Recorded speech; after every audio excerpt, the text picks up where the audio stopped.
watch or to play, the only requirement was desire. Desire to participate, to be part of the throng, the singing, the shouting, the swearing, the camaraderie, the noise, the sunshine. It was neither chic nor déclassé to care about baseball. It was simply part of being an American, for no one else had a game anything like it, any more than they had a country as raw and promising and strong as America.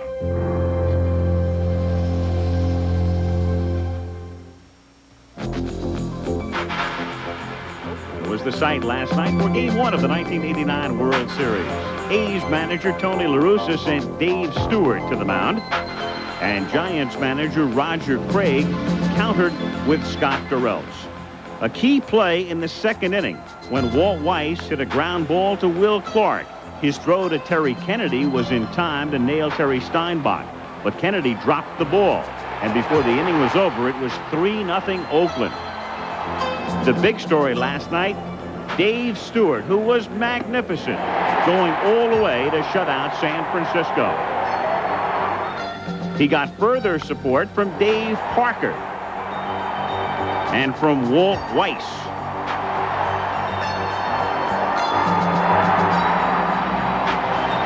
Parker, who hit 22 home runs during the regular season, hit a home run in the third, and Weiss, who hit only 3 during the regular year, hit 1 in the fourth. And when Stewart got Candy Maldonado to ground out to end the game, Oakland had drawn first blood in the World Series. Tonight, Game 2.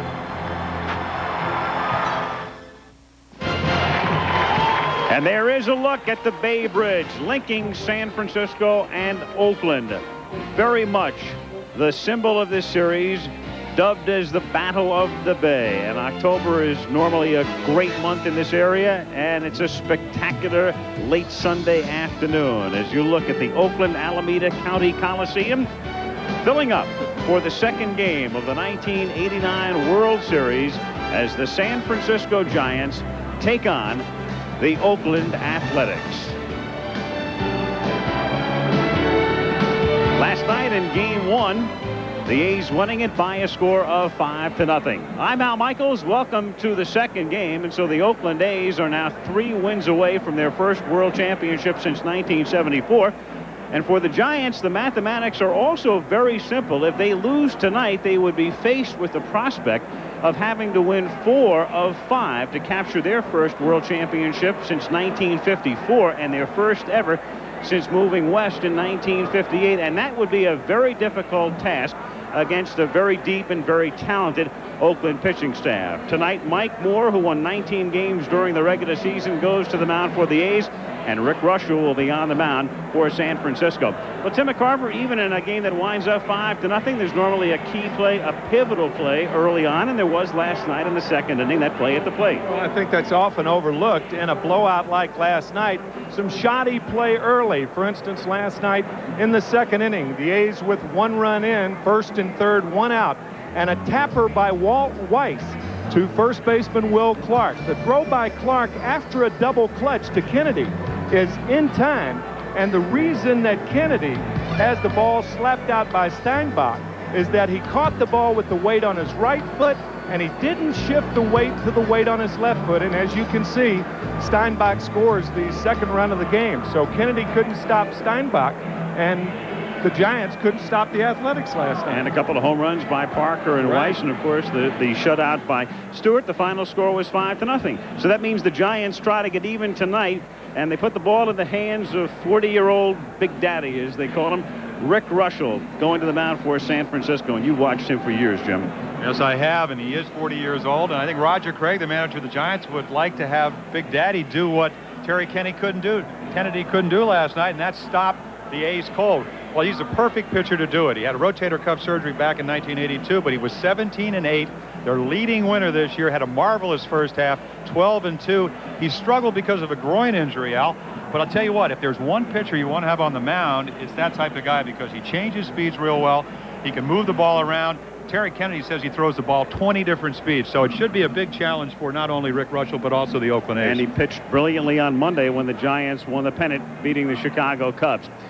Well, we mentioned last night the history of this Oakland franchise, a franchise that came very close to leaving. It goes all the way back, of course, to 1901 when this team was in Philadelphia all those years. Connie Mack was the manager. He was also the owner. You took a look at Mack, who used to manage in a business suit, but then the team moved west, not quite to Oakland, about halfway to Kansas City in 1955. They were the westernmost team in baseball during those years. They played at Old Municipal Stadium, but then Charlie Finley bought the team, and he moved them along with the Mule to Oakland in 1968, and subsequent to that, 3 consecutive world championships. The teams of Jackson and Blue and Hunter and the rest. We'll talk to Charlie Finley when we come back. The Walter Haas family of San Francisco bought the Oakland A's in 1980 from Charlie Finley, unquestionably the most colorful and controversial owner of his time, a man who watched his team win 3 world championships. Finley forced to sell in 1980, now lives in Chicago. Spoke with him early and asked him what it's like to watch the A's on the verge of another world title.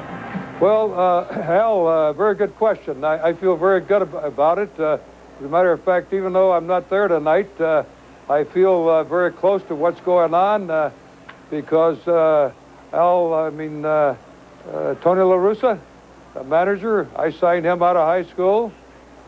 Dave Duncan, the pitching coach, signed him out of high school. Your third base coach, Oakland's third base coach, Rene Latchman, I signed him out of high school. And the great star of the A's right now, or one of the great stars, Ricky Henderson, I signed him out of high school. And I really think that the A's this year will go all the way. Charlie, as you look back now, how do you explain the fact that the Oakland team, when you were here, wins 3 consecutive world championships and yet has trouble drawing 1 million people? Well, one year, Al, we did draw 1 million, but we were new to the Bay Area. We must remember that the San Francisco Giants were out there 9 or 10 years before we got there, and the Bay Area was more or less a San Francisco a baseball area. Neither the Giants or the A's drew 1 million people there for a while. Would you ever get back into baseball? Would I like to get back into baseball? Yeah, do you plan to? No, Al, I have no plans at all returning to baseball. As I said, I was in it for 20 years, enjoyed it very much, and I like to sit back now and root for the A's tonight. Finley was not only the owner, he was really the general manager as well, and that role is now filled and has been since after the 1983 season by a man by the name of Sandy Alderson, given a great deal of credit for this franchise's success, and Sandy's with Gary Thorne. Thank you, Al. Sandy, of all the transactions that have taken place in structuring of the current club, what do you consider the 1 or 2 most important changes? Well, I think that if you had to point to one player transaction, as far as this club is concerned, the most recent one involving Ricky Henderson. I think he's added a dimension to our club that we didn't have before. We've had a lot of trades in the last few years, but I think that trade had the biggest impact on this club. Sandy, the discussion has been whether or not Ricky Henderson will be here for future seasons. Where does that stand? Well, we made a conscious decision not to negotiate before the end of the season, trying to concentrate on the 1989 pennant race. But as soon as things are over, we'll get started, and we hope to have him back. Sandy, thanks very much. Okay. Al? All right, Gary, so we're ready for Game 2 of the 1989 World Series, and we'll return to Oakland after this message and an ABC News Brief.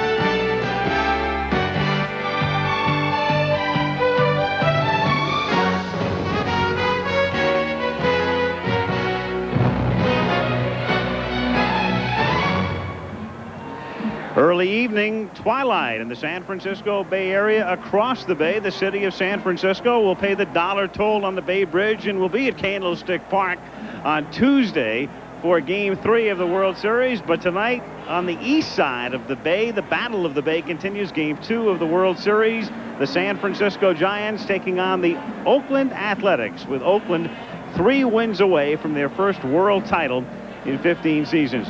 I'm Al Michaels. Welcome to Oakland for Game 2 of the World Series. The Giants tonight going with Rick Reuschel. The Oakland A's going with Mike Moore. If you're a Giant fan, you might think, well, the team really looked flat last night. 5 hits, 2 by Clark, 2 by Mitchell. But Dave Stewart has a way of making a lot of teams look flat. But the Giants have gotten their feet wet. They've made their first World Series appearance in 27 years.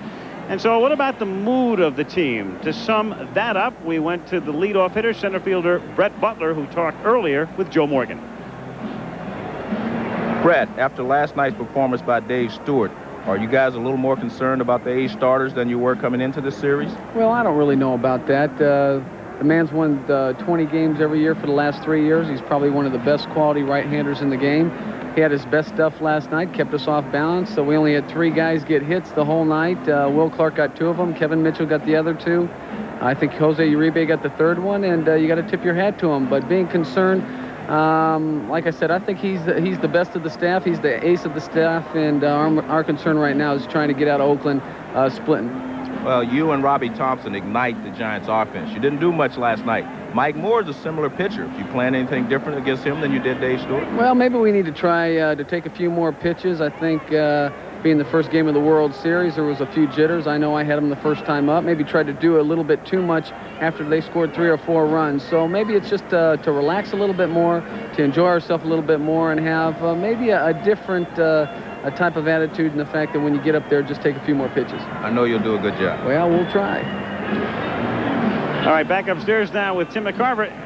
At the open of the telecast last night, Tim, we were talking about the fact the Giants might just be happy to be in the World Series, whereas the A's are really a team on a mission. They're not just happy to win the pennant. They did that last year as well, and last night's game manifests that scenario. Yeah, you mentioned earlier about the Giants getting their feet wet. Well, the Oakland A's got their feet wet last year, losing to the Dodgers in 5 games.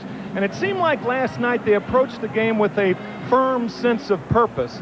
You remember when Jim Palmer was talking earlier in the game about Dave Stewart with that focus? Well, I think the focus was on actually all of the Athletics last night. As a matter of fact, Al, when you think of 2 words, tense and intense, you have to say that the Giants were tense last night, and the Athletics were certainly intense. You could see it in their eyes. Well, one way for the Giants to get intense, as we turn to Jim Palmer, is to talk about one of the men we saw Joe Morgan interviewing, Brett Butler and Robbie Thompson. They have to get their leadoff hitters aboard, something that didn't happen last night. That's right. You talked about the 2 hits that both Clark and Mitchell got, and they got them, but they were in the ballpark, didn't drive anybody beyond, because collectively Thompson and Butler were 0 for 8. Now, is that meaningful? Well, over the course of a 1989 season, it only happened 5 times with neither Butler or Thompson getting on. They lost all 5 games. That's meaningful, of course, but then when your 5th, 6th, 7th, and 8th hitters go collectively 0 for 15, you've got to have a lot of trouble scoring runs. Across on the other dugout, what happened? Weiss the 9th, they hit a home run, so it makes a big difference. They're going to have to score some runs to beat a better pitcher than Dave Stewart. Good pitching matchup as we get set for Game 2 of the 1989 World Series. Rick Reuschel, who won 17 for the Giants, and Mike Moore, who won 19 for Oakland.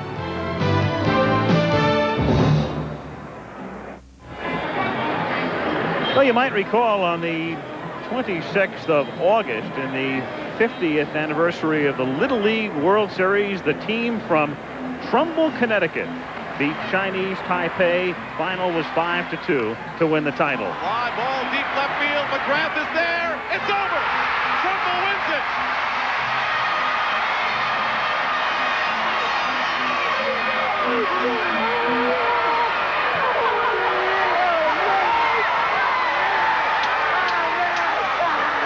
And so in recognition of that feat, Andy Paul, who pitched and won in the semifinal game, got to throw out a first ball along with the winning pitcher in the championship game, Chris Jury, representing the Little League champions from Trumbull, Connecticut. And now from the Little League World Series to the Big League World Series. Game 2 as the Oakland A's take the field after last night's 5-0 victory. And going to the mound will be Mike Moore, who pitched in relative obscurity and anonymity, though those in baseball knew he had a terrific arm. In several seasons with the Seattle Mariners, became a free agent, signed with Oakland, and was 19-11 this season for the A's. And let's get the inside pitch on Mike Moore of Oakland as we check in with Steve Sachs of the New York Yankees. Mike Moore is an outstanding all-around pitcher. He's got 3 very good pitches, fastball, slider, and a forkball. His out pitch to the right-handed hitter is going to be the slider away from him. For the left-handed hitter, it's going to be the forkball, but he has a tendency to throw that forkball for wild pitches. In essence, though, Mike is a good closer. As a matter of fact, he's one of the few guys around the league who can reach back and get something extra on that fastball. Also, he's very tough to run on. Mike Moore on the mound in Game 2, and the lineup that he will be facing tonight for the San Francisco Giants has Brett Butler again leading off in center, the exact lineup they used last night in Game 1. Robbie Thompson will be at second base. Will Clark, 2 hits last night, a single and a double. Kevin Mitchell led the majors in homers with 47. He had 2 hits last night. Matt Williams was 0 for 5, batting 5th. Again, Ernest Riles is the designated hitter. Candy Maldonado gets the start in right field. The catcher is Terry Kennedy. And batting 9th is the switch-hitting shortstop Jose Uribe. Defensively for the A's, and their lineup is the same as last night. Ricky Henderson, Dave Henderson, and Jose Canseco in the outfield. The infield of Carney Lansford, Walt Weiss, Tony Phillips, and Mark McGuire. Terry Steinbach is back of the plate. Mike Moore is on the mound. And Tony La Russa playing the exact same hand that brought him a 5-0 victory last night. Brett Butler getting ready to lead off, and the umpires tonight. Back of the plate, Paul Runge. It's his 3rd World Series.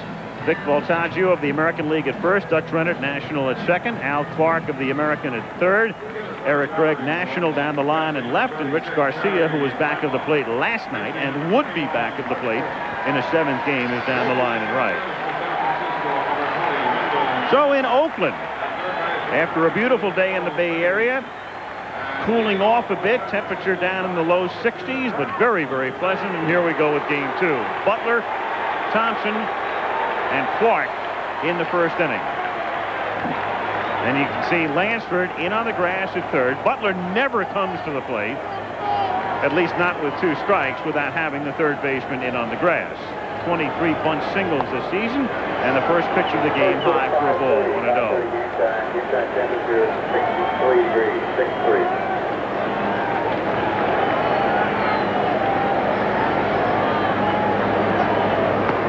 And Butler misses a bunt attempt, drawing Lansford in the count 1 ball and 1 strike.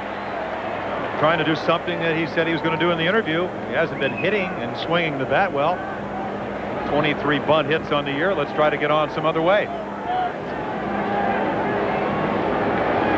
Brett 4 for 23 in postseason play, and Moore misses low, 2-1.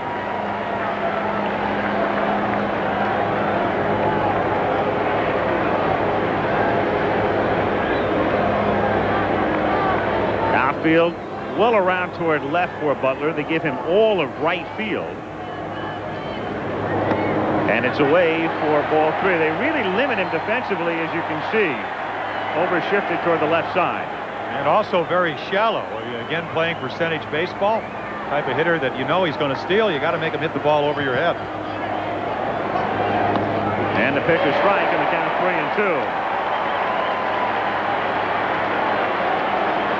3-2. Good policy for a leadoff hitter to take 3-1 and 2-0. The pitcher's trying to get wild, you let him. Butler, if he gets on, is the Giants' really only legitimate base-stealing threat on a sustained basis. He had 31 steals this season, and he's on.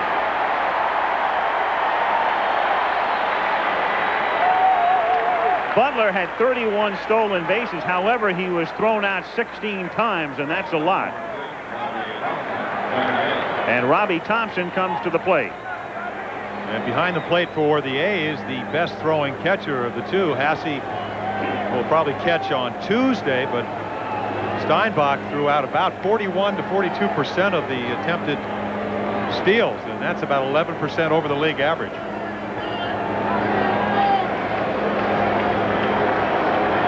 Now, we discussed last night the fact that Thompson is anything but your typical number 2 hitter because he strikes out a lot, 133 times, in fact.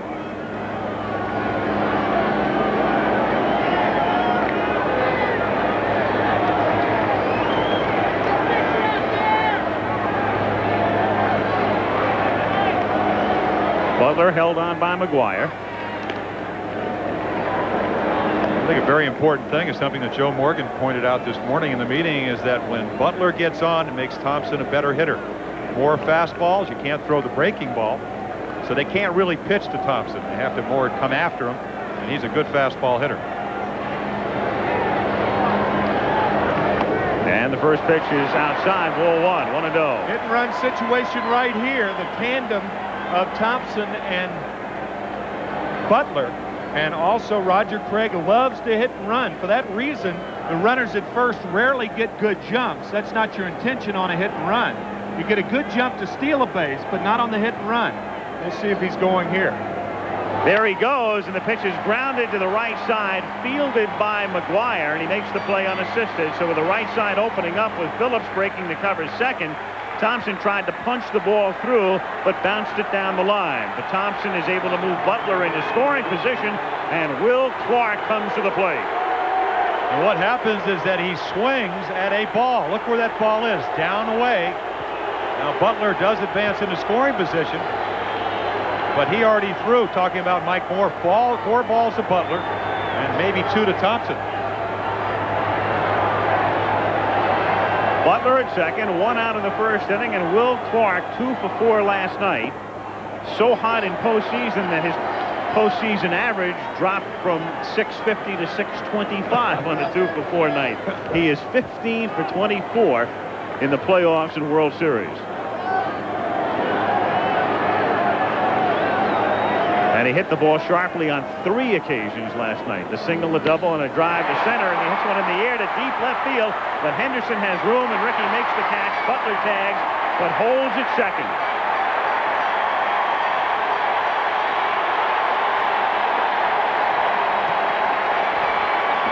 Two down in the first inning, and Kevin Mitchell coming to the plate.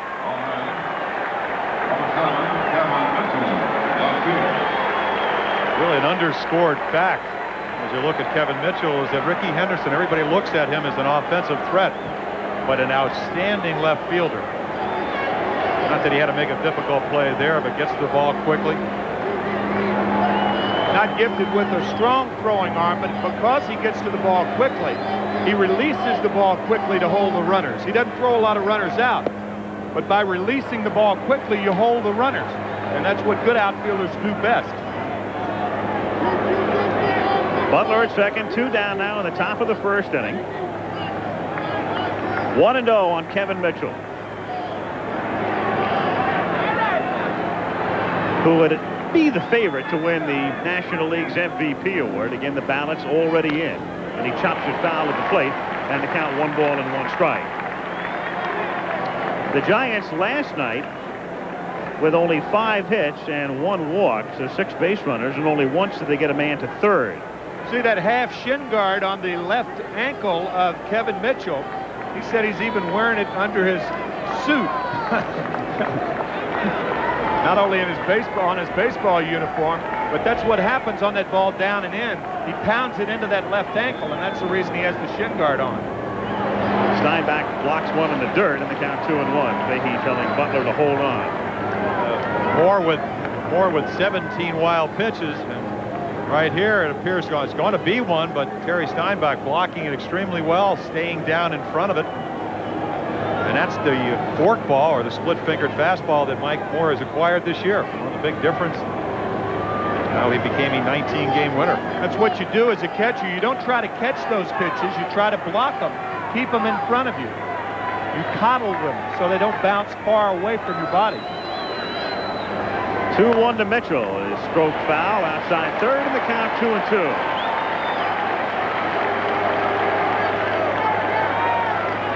Kevin with a tremendous first half. Everybody talking about the possibility of his eclipsing Maris's mark, 61. Tailed off in the second half, bothered with a wrist problem. In fact, he thought he might have to undergo surgery, but in talking with him the other day, he thinks he might be able to avoid that in the offseason. The 2-2 to Mitchell in the dirt again, ball 3. Because of that bad left wrist, as a matter of fact, that's why he's having a tough time with breaking balls away. So with first base open, I would assume that Mike Moore will throw that split finger or the slider in this situation. Another fine play by Steinbach. Steinbach. I was thinking of John. You know, and it seems like with a runner at second, it's not that important a play, but if the one that was previously thrown in the dirt got by him, then he goes to third and you take a pitch away from Moore. You know, in the sense that he doesn't want to really bounce a pitch with a runner on third. Free to do it now. Good thing you corrected that, Tim, or you would have incurred his wrath. Here's the 3-2 pitch. Hit foul off to the right. So 2 down, first inning. As the crowd settles in Oakland, and there's a guy with a Raider jacket, and we discussed it last night. The folks here hopeful of the Raiders coming back.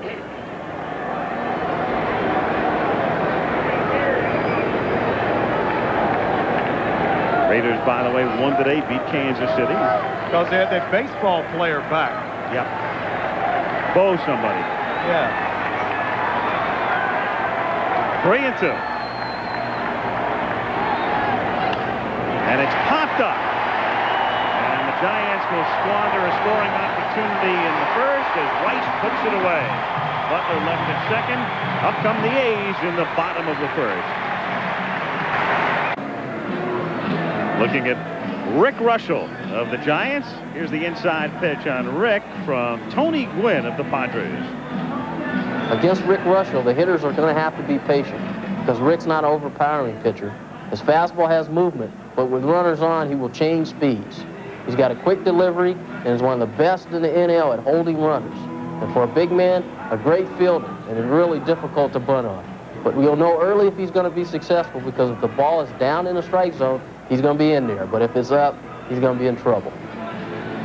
And he was in trouble in Game 2 of the playoffs and then put it all together in Game 5. So Reuschel loosening up. The lineup he'll be facing tonight for the Oakland A's, exactly the same as last night. Ricky Henderson, who had 2 hits in Game 1, leading off. Carney Lansford, who was 1 for 5 last night. And then Jose Canseco, who was 0 for 3 in Game 1. Dave Parker homered to right. And Dave Henderson batting 5th. Mark McGuire hitting in the number 6 spot. The catcher Terry Steinbach. Tony Phillips had 2 hits last night. And Walt Weiss hit a home run in the 4th inning to cap the scoring. That made it 5-0, and Dave Stewart shut him down from there. So Ricky Henderson, a terror on the base paths in the playoffs, driving the Blue Jays and Ernie Witt in particular crazy. Last night, 2 hits, but didn't steal a base.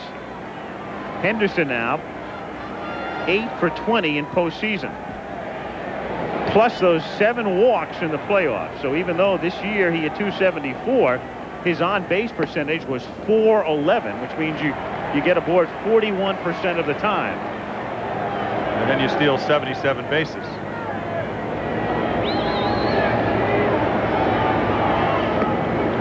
You saw Matt Williams about even with a bag at third. Henderson not that much of a bunt threat. Ricky swings away, and of course he swings away enough that he's hit 40 career leadoff home runs. And it's 3-0. Remember what Tony Gwynn said, going back to the playoffs, gave up 5 runs in 2/3 of an inning. Got everything up, and then he came back, pitched a marvelous game in Game 5. Only 7 hits in 8 innings. And Henderson takes all the way and draws the walk. When Reuschel faced Chicago in that second game of the playoffs, he retired only 2 batters. One was Andre Dawson, who he struck out. The other was Dwight Smith on a line out to Clark.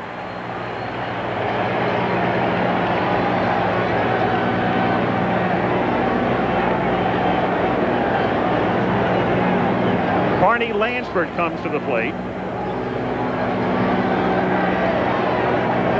Lansford losing out on the last day to Kirby Puckett for the batting title, and Reuschel misses inside. So Rick has missed with his first 5 pitches. Rene Laxman flashing the signs from third. If I were Ricky, I wouldn't run until Reuschel throws a strike. A conservative lead for Henderson, but he's going. There's a strike, and Kennedy drops the ball.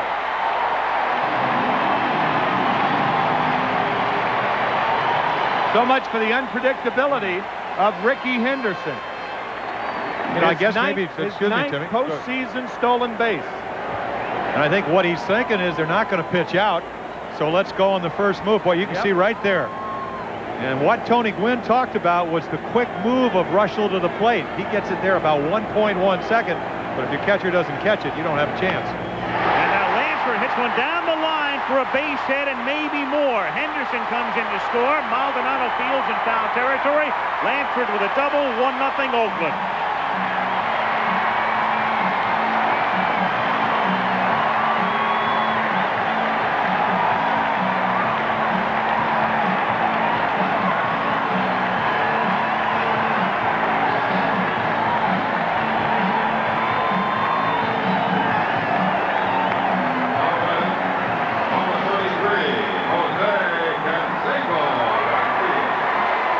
This is what Carney Lansford did to hit 336. He just hits the ball where it's pitched, an inside-out swing. Dr. Merv Redeman, he'll say he hits the inside part of the ball. That way he has that slicing job, only 2 home runs. A good job of delivering Henderson.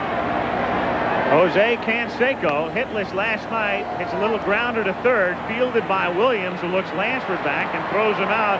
And Canseco is now 0 for his last 22 over the last 2 World Series.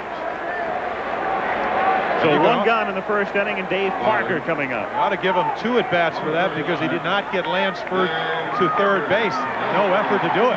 Well, I don't think with Jose Canseco, if I'm Tony La Russa, I don't want him up there trying to go the other way. Lansford, however, was a guy who had good things happen with the double because he was trying to get Henderson the other way, but not Canseco. That's the way I look at it. Now Dave Parker foul tips one at the plate, and the count is 0-1. Well, the only reason I say that, Tim, is because one of the things that Canseco said, he said, now with Ricky Henderson in the ball club, I can go the other way. I don't have to be concerned with pulling the ball. Well, you can go the other way naturally, but I think when you go the other way, you don't swing the bat. You coddle the bat through the strike zone and end up getting under it. I think it takes away from your normal swing. If I'm Jose Canseco, a guy who hit all those home runs, 17 and only 200 at bat. Parker hits one to right field, right to Maldonado, who makes the catch. Lansford remains at second, and that's the second out. I know what you're saying. You do like to be productive when you make an out, especially with a guy on second and nobody out. But guys like that are paid to drive in runs. Well, and so is Parker, and that's why he led the league and led the team in RBIs. And if he does get him to third, it's 2-0. Well, we can sit here and debate that all night long. Dave Henderson at the plate. Dave last night, like Canseco, was hitless. Every other Oakland starter had at least 1 hit. And the pitch is a strike on the outside corner. So Ricky Henderson, who walked and stole second and scored the run to make it 1-0 Oakland, with Dave Henderson at the plate and Lansford at second, and Reuschel throws one low, 1-1. Reuschel having a tremendous, and you can look at the batting averages in the first couple of innings, and sinker baller, what he'd like to do is establish the rhythm of getting the ball around the knees.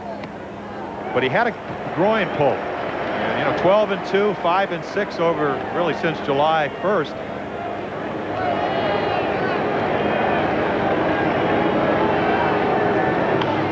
Off speed is fouled back, and the count 2-2. When you say off speed with Reuschel, that would apply to about 3/4 of his pitches, because the whole key, of course, is changing speeds. In and out, occasional breaking ball. Tim, as you were saying earlier, one of the good curveballs, real tight spin, hard to pick up if you're a hitter. 2-2, got him swinging. blew a fastball by him, so he escapes further damage in the first. It's 1-0 A's. Giving up 1 run in the first inning, but it could have been worse. Watch how the left side of the infield works in tandem to hold Lansford at second. Williams with the look, Uribe, the shortstop, going over to cover third since Williams didn't have time to get back. That prevented Lansford from going to third base and scoring on Parker's fly ball to right. And that's where Carney remained, and the A's settled for 1, and we go to the second inning. Matt Williams to lead off. Williams, the Giants' opening night third baseman this season, but was in a terrible slump. He was 7 for 54, sent out to Phoenix. Among other things, while he was back in the minors, he got married. And then the following week, the Giants called him back up, and he stayed there for good. Not only filling the role at third base, but as importantly, providing protection in the batting order. The Giants seeking that number 5 hitter to hit behind Kevin Mitchell, especially at that point in the season when Mitchell was red hot. Now, why would you have ever pitched to Mitchell early in the year when you had Ernest Riles behind him? Not to demean Ernest, because he's a good line drive hitter, but does not have the power. Vic Baltagio says no on the appeal, and the count 2 balls and 1 strike. Williams, Riles, and Maldonado in the second inning. Giants still looking for their first run of the World Series.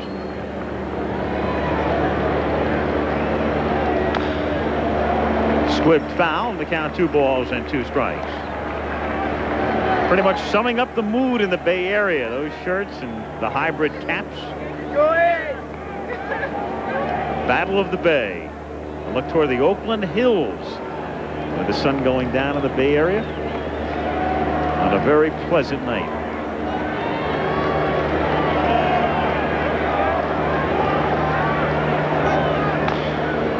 Sky is still light enough that it could be a little tricky at this hour as you look at the sun setting across the bay.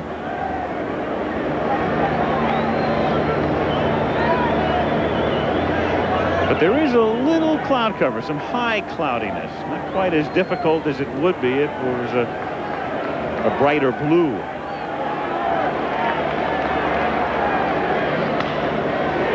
Foul again, and still 2 balls and 2 strikes. I was talking to the Giants hitting instructor, Dusty Baker, who played here in Oakland. He played right field. And he said at this time of night, even this late, the middle of October, there is a glare for the right fielder, even when the sun goes down, because the super boxes, sometimes the line drives or the half fly balls, the semi-fly balls, get in those windows of the super boxes. Williams gone on strikes.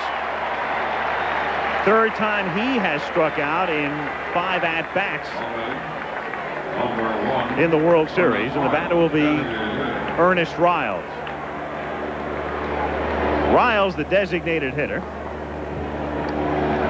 And again, the DH is used in the World Series only in the American League parks. The pitchers hit when we go to Candlestick on Tuesday. And again, all the World Series games this year played at night, so it's real simple. It's 8 o'clock Eastern and 7 Central and 6 Mountain and 5 Pacific for airtime Tuesday. 1-1 the count.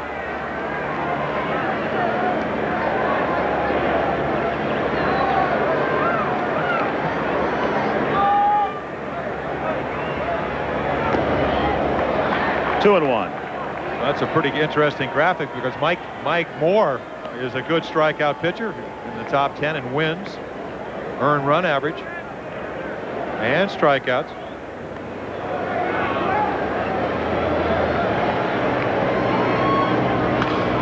That graphic indicating Riles' success against strikeout pitchers, which would normally mean he's a good dead fastball hitter. Well, I tell you what I've seen, and I talked to Dave Duncan, the pitching coach, who used to catch me in Baltimore, one of the catchers here at Oakland, is that Mike Moore has got a great fastball, but he has thrown up to 45 split-fingered fastballs in a game. He did that in the playoffs. Riles hits it to right field and deep, and Canseco goes back and makes the catch at the edge of the warning track. And appears to have hurt himself as well as he grimaced, making the play.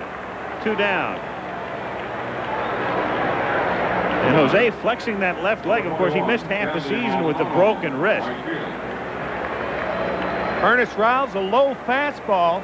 The interesting thing also about that graphic was when Ernest Riles faced Mike Moore, Moore only threw fastball slider. He didn't come up with a split finger fastball until this year under the tutelage of Dave Duncan. 2 down, Maldonado the batter, and the pitch is strike, and the count 0-1. An interesting story how he decided to throw it. He comes over from Seattle as a free agent, watches Dave Stewart, who we saw last night, use it with tremendous expertise, along with Bob Welch. And he says, I think it'd be a good idea if I learn how to throw that. And Dave Duncan said, well, I'll tell you, you got to throw on the side today. No better time to start.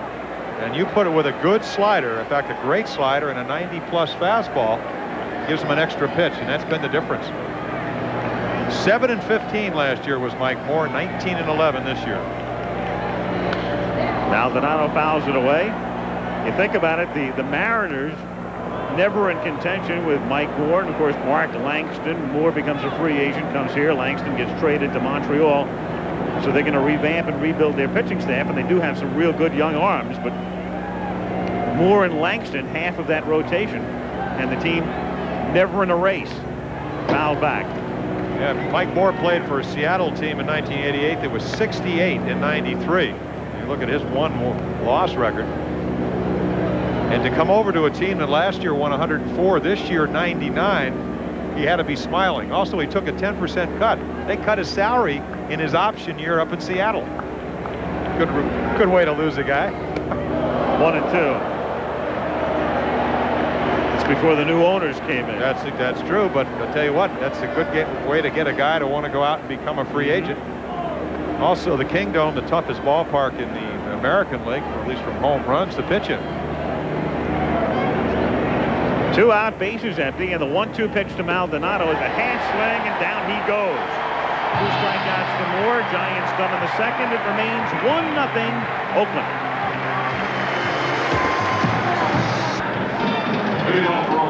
Jose Canseco in the Oakland dugout. Take another look right now at the play that he starts to grimace as he makes the catch. Right, and what really to amplify the importance of this, games 3, 4, and 5, if there is game 5, will be in the National League ballpark. Barker really has not played if he's hurt. It took 75 games for the right fielder that replaced Jose Canseco, and that was Stan Javier, to hit a home run. So if he is indeed hurt,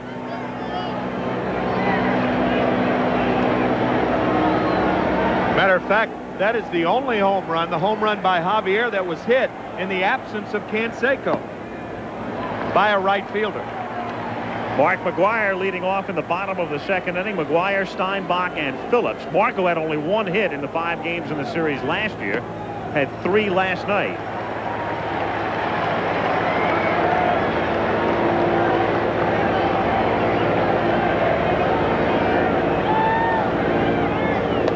Three and 0 the count. I talked to Ron Schuler, who is the advanced scout for Oakland. I said, did you get a chance to see Reuschel? He said, yeah, he was great the last time, but didn't have the arm speed he normally had earlier in the year. And arm speed allows you to get your arm, not only give you a little bit more velocity, even though velocity is not the most important thing with Reuschel, but it allows you to get your arm out in front, and if you don't have it, it affects your control. On 2 hops to Williams. And he guns him down. Well, Williams is a fellow that they're thinking about eventually making a shortstop, but a lot of people feel the way he has looked this season, he was born to play third base. Number 36, Terry Steinbach, captain. Well, if a guy like Williams can play third base like this, I think it would be foolish to move him to shortstop, because the primary responsibility of a shortstop is defense. And if you get to thinking too much about defense, you might lose some of the offense that Williams has the potential for. I mean, that was a veteran play, making sure he didn't get caught between hops. And if you watched him during the playoffs, he got everything he could possibly get to outside of 1 ball. There's a drive to deep left center field, but Kevin Mitchell goes back, and it dies at the edge of the track. So Steinbach gives it a ride, but becomes the second out, and the batter will be Tony Phillips. And we'll get you caught up in the NFL. Lions beat Tampa Bay Herschel Walker, a big day as Minnesota beats Green Bay. Houston upsets the Bears. Atlanta over New England. The Giants knock off Washington for the second time this season. Dolphins upset Cincinnati. And the 49ers had to struggle early on but beat Dallas. Seattle wins over San Diego. Denver a winner. Pittsburgh knocks off Cleveland. Jets lose to New Orleans. And you saw the rest. In there for a strike to Phillips, and the count is 0-1.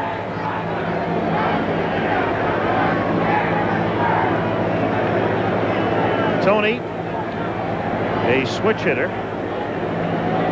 and only a 4-point difference from the two sides of the plate. 263 lefty and 259 righty this season.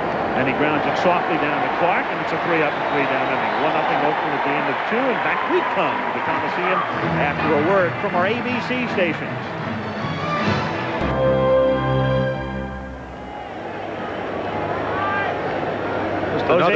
Jose Canseco, as you take another look at the drive by Riles, and I'm sure if it's the warning track that's obviously harder than the grass, or the fact that his leg's been bothering him. After stealing 40 last year, only stole 6 in about 75 games, has been bothered by some leg problems.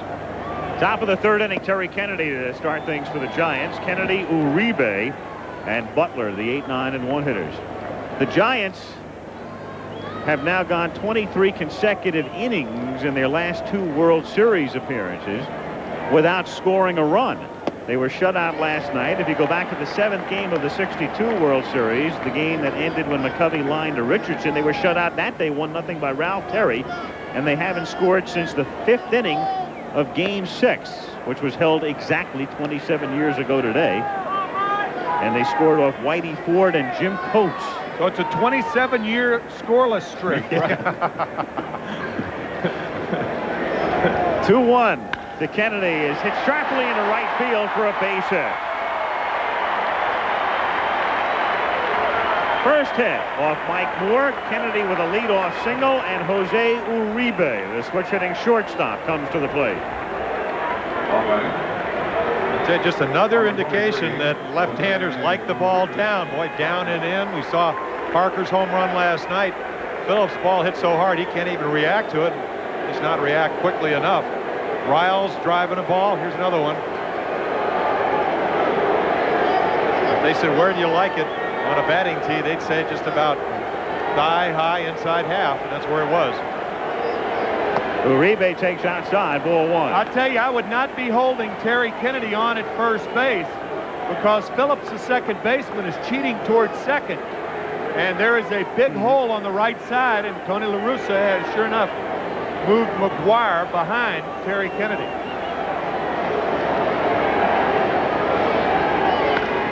Little chopper back to Moore. He has to double clutch to wait for Weiss to get to second, and that costs him a double play.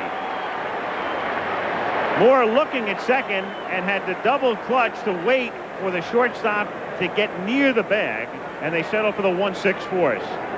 Of course, the way that you can remedy this is you know who you're going to throw it to, and I think he does. You got to pick him up early.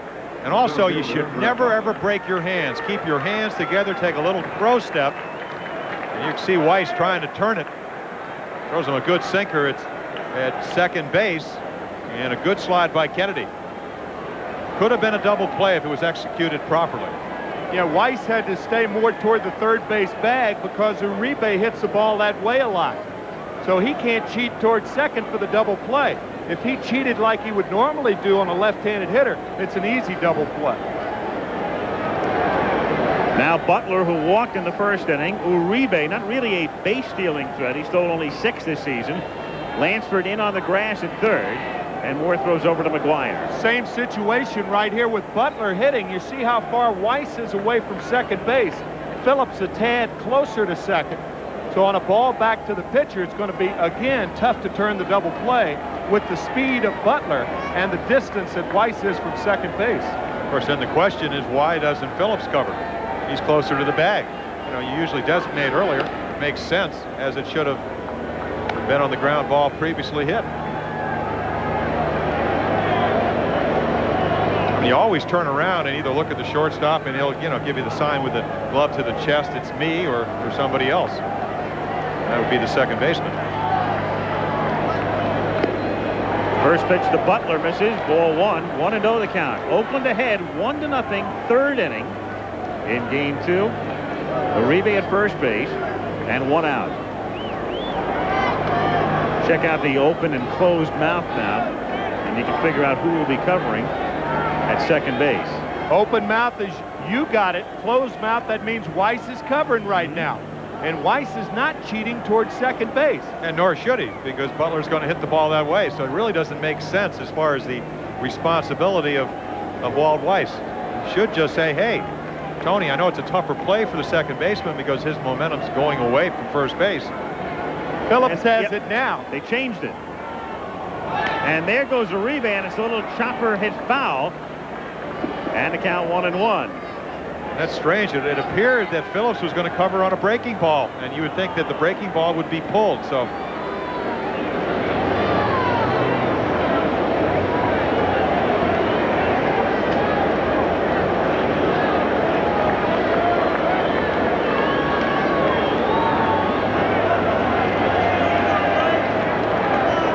One the count. Open you, closed me. He's It'll be covering. Weiss. And Uribe goes, and it's hit to the hole for a base hit into left field. And a classic example there of the shortstop trying to figure out who should be covering and guessing wrong.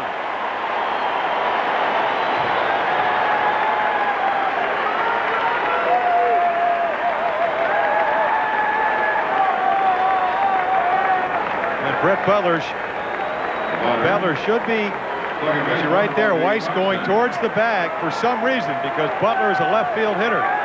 Bad decision by Walt Weiss. Not because he's covering, but you can see him sneaking in. Butler, all the scouting reports tell you, hits the ball the other way. Phillips should have been covering. Well, the way to avoid that is don't leave your position. Move in toward the plate, and thereby get closer to second base. But if you take the direct shot to second, you leave your position. That's what Walt did right there. So the Giants with runners at first and third, infield at double play depth. Butler with 31 stolen bases during the regular year, and Thompson at the plate. Robbie, with runners in scoring position this season, hit a measly 175, and that's the lowest mark in the majors for regular players.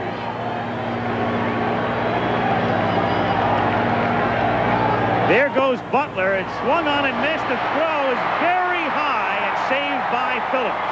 And staying at third is Uribe. So the Giants now avoid the double play possibility with Butler at second base, and the count no balls and 1 strike on Thompson. Again, Steinbach, as we said, 42% of the time he caught attempted steals. He must have thought he had a shot. He had a tough pitch to handle him, too. So that split finger, that was low. Thompson with 2 runners in scoring position hits it foul, and the count no balls and 2 strikes. So runners at second and third. Uribe at third, Butler at second, 0-2 on Thompson with Clark on deck, and then Mitchell. Will waiting his turn with Oakland ahead 1-0 in the third inning. Infield is back. They give up a run on the ground ball. And the count 1 ball and 2 strikes. Remember the wild pitches right here. Moore going for the strikeout. He'll probably go with the split finger. And Uribe reminded to be ready. 17 wild pitches on the season. And Thompson, a man who struck out 133 times this year.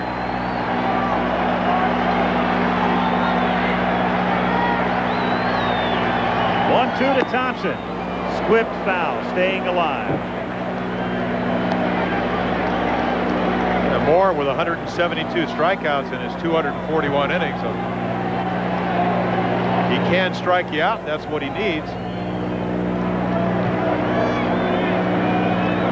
Perfect position to do it with a 1-2 count.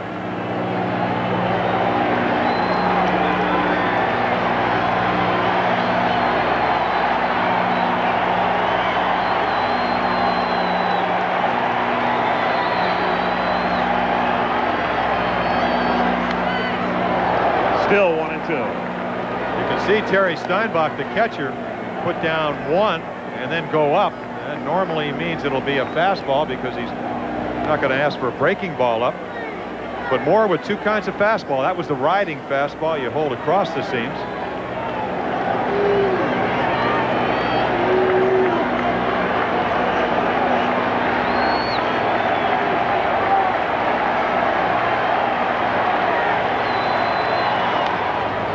Fouled away again. Still a ball and 2 strikes on Robbie Thompson.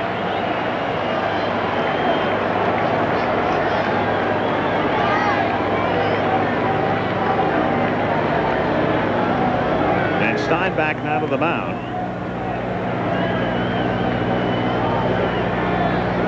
Possibility, of course, existing here. Anytime you have a runner at second base, you might want to rethink the signs.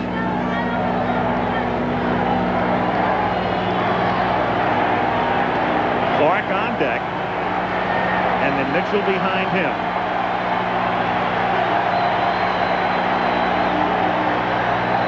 Moore's 1-2 to Thompson is hit in the air to deep right center field. Moving over is Henderson to make the catch. Tagging is Uribe. Throw comes into Weiss, and the game is tied.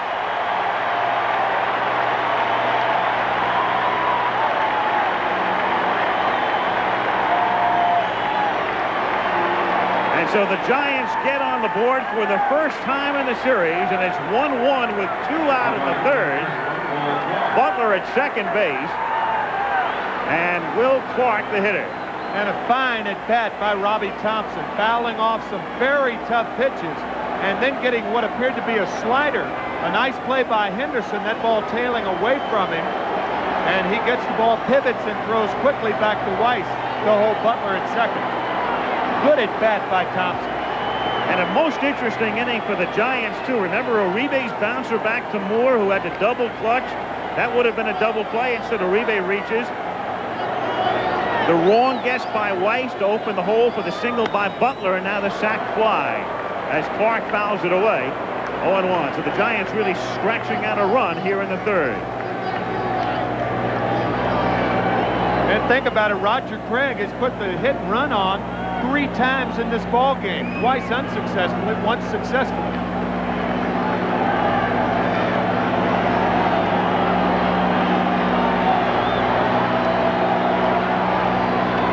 The 0-1 to Clark is in the dirt and blocked by Steinbach.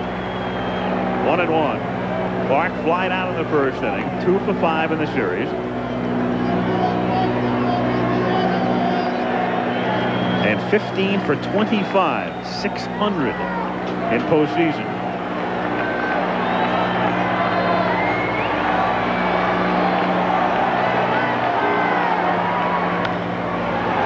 One and 2 the count. That graphic worth another look.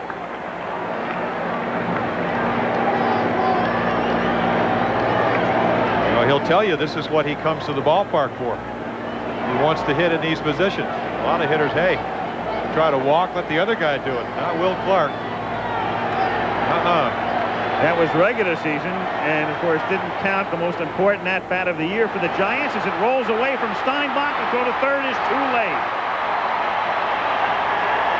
So Butler advances in the count 2-2, and of course the play we're talking about, which would figure in a situation with the score tied and runners in scoring position. 8th inning, game 5 the other day against Mitch Williams.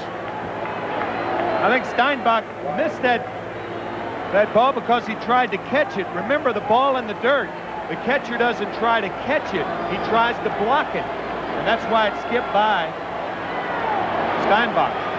Scored as a wild pitch, so with 2 out, the 2-2 to Clark is swung on and missed, but it bounces away from Steinbach, who has to throw him out at first, and he does. So the out had to be recorded there, and the Giants are done in the third. But tie it with a run, and it's 1-1 at the end of 2.5. Steinbach throwing out Clark at first base. By the way, on that play, it's the same thing as a ground out. You might have seen the runner from third crossing the plate before the out is recorded at first base, and you'll see it from this angle. But it's the same thing as, let's say, a ground ball is short. If the out's recorded at first base, the run does not count. As a matter of fact, you could see Butler crossing in front of Steinbach, and that made the throw to McGuire that much tougher.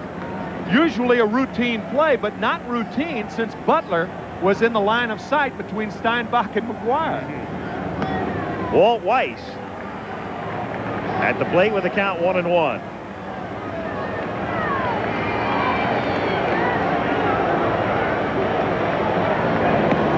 Yeah, Terry must have felt like a receiver on that one, or a quarterback actually looking for a receiver through a secondary. Yeah.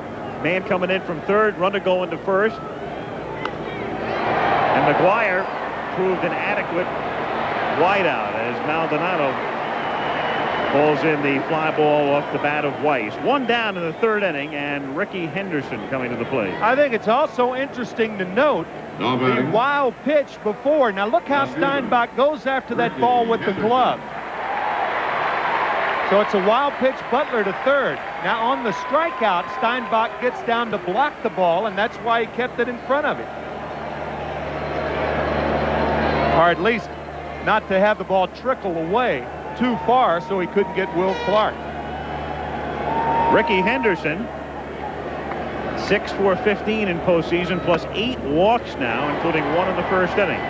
Takes a strike, and the count is 0-1.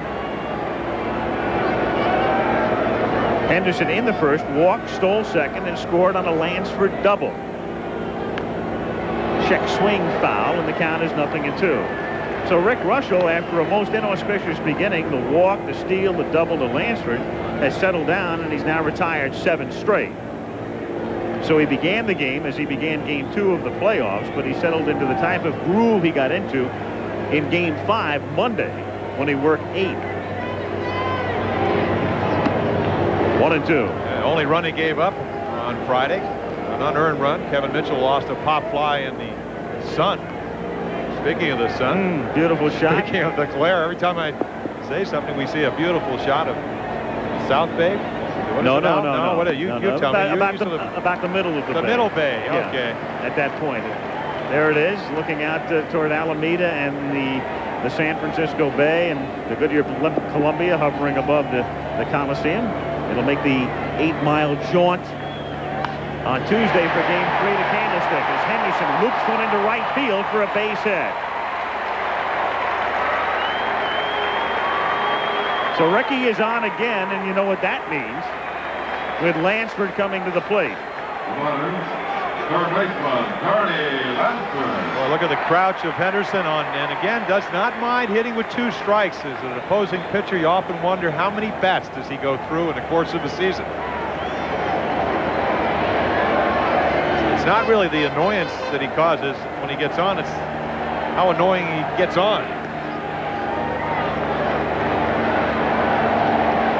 To reinforce your point, in last night's ball game, Ricky Henderson took 9 called strikes in 5 at-bats. 9. He's going to work you as the pitcher. He's going to work the umpire. Tried to work Richie Garcia last night. Did not like a lot of the high calls. A lot of strikes up in the strike zone he thought were balls. He bluffs going, and the pitch inside. Ball 1. 1-0.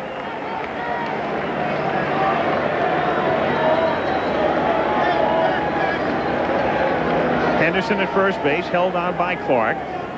Reuschel with that slide step to the plate, and what he'd love to do here, of course, is induce Lansford to hit the ball on the ground. Carney hit into 21 double plays, and again, he's got that tender hamstring. Roger Craig, a very daring manager. He's like his buddy Don Zimmer of the Cubs. He'll pitch out when the hitter's ahead in the count.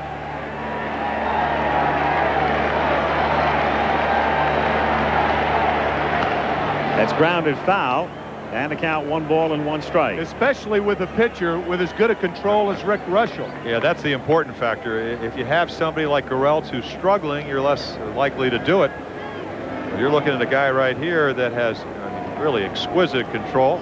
Scott Garrelts, who really had good stuff last night. I think he learned a lot. And you see him again, he will probably pitch better. Learn something about his own stuff, but also about the Oakland A's hitters. And Henderson almost got caught leaning the other way. Ricky stretched out his lead that time, and Reuschel nearly nabbed him. Oh, trying to get him to commit himself. If you look at the end play, Clark just almost getting, but gave you that soft left leg, and a lot of runners will go on the knee, the left part of the knee. Lift up that heel.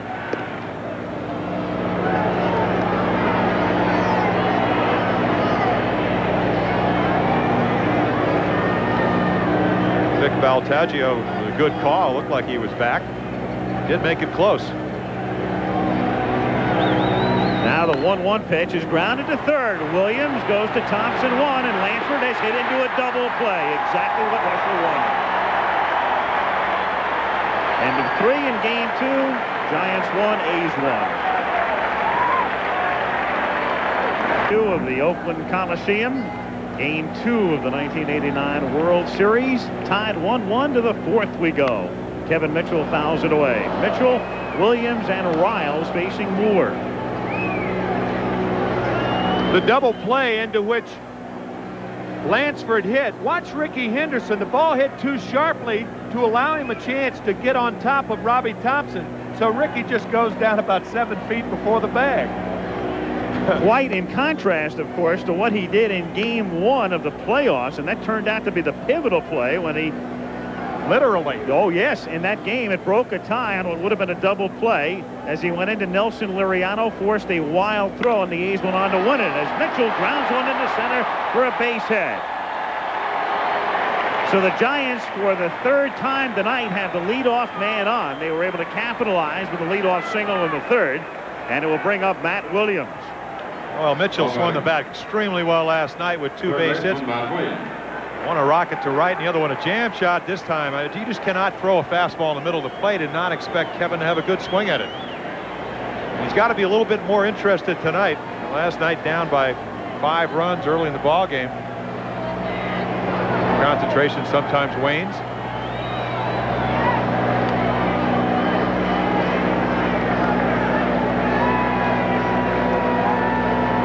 Mitchell, not a base-stealing threat in a straight base-stealing sense. 3 steals this season, caught 4 times.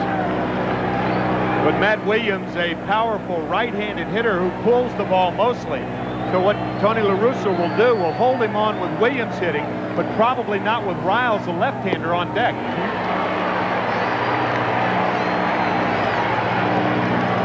0-1 the count on Williams. Really 2 games into the World Series, you can see what the book is on Matt Williams. A good split finger fastball. You saw it drop, and last night Dave Stewart got him out with a split finger, showed him enough fastballs to keep him honest. You don't want to throw him a fastball unless they have to. That's hit to right field, and it is a foul ball, just foul. 0-2.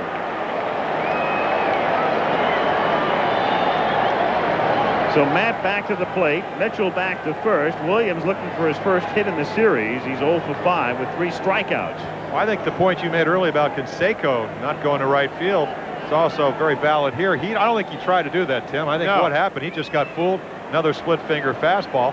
Of course, when you're hitting just above 200, even though he did have 18 home runs, you'll take anything.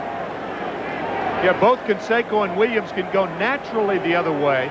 But when they try to do it, they don't have the same swing. 0-2 to Williams is grounded foul. Matt Williams, when he hits the ball to the left side, 288, up the middle, 381, or to center. Going the other way, 150. Almost like the Mark McGwire graphic we brought up last night, and then he looped one into right field for a base hit. Pitching him away, and the count 1-2. Of course, a good point that you brought up last night, Tim, is where do you play a guy that doesn't hit the ball to right field with a lot of authority? You play him very shallow, and that's where Canseco's playing. So a little bit better defense by Oakland than we saw in San Francisco last night. They played McGwire very deep. He's more of a pull hitter. And down goes Williams. So they've gotten his number thus far in the World Series. 0 for 6 and 4 strikeouts. 4 in the game for Mike Moore. 1 out here in the 4th inning, and Ernest Riles coming to the plate. Half his pitches fastballs, 12 sliders, 16 forkballs. Just remember at the beginning of this year, if you were a San Francisco Giant, you wouldn't have had to look for those forkballs. Did not have that pitch, so it's made quite a difference. 7 wins to 19. Of course, a lot has to do with the quality of the Oakland ball club, not only hitting, but defense, but also the strong bullpen. Ernest Riles fly to right in the 2nd inning, to deep right, as it turned out. That's the play on which Canseco went back and began flexing his knee after making the catch. Tell you, McGuire holding Mitchell on at first. 3 stolen bases for Kevin on the year. Riles can pump that ball through the hole. I think McGuire ought to be behind him. If Mitchell runs, it'll be a hit-and-run play. And he's running, and the pitch is grounded to the left side. Weiss, one hand, throws to first, and Mitchell advances. So Mitchell now in scoring position with 2 down, and Candy Maldonado coming up. And it was indeed the hit and run. And when you're the runner at first base, you're not trying to get a good jump on the hit and run play. So if the first baseman's playing behind you, it really doesn't matter. The only time you want to hold a runner on is when you're holding him on because you don't want him to steal the base, not run on a hit and run play. Now Maldonado struck out in the 2nd inning. Again, here's a case of where Roger Craig can go one way or the other. He can play the left-handed batting Pat Sheridan, but he has elected in games 1 and 2 to go with Maldonado, basically on the strength of 2 walks that Candy drew in the playoffs. 0-1. 2 very important walks. One, of course, was huge, leading to the 2 runs in the 8th inning in game 5. Steinbach fooled once again, and that's how that ball caroms off that mitt. That forkball is really diving out of the strike zone.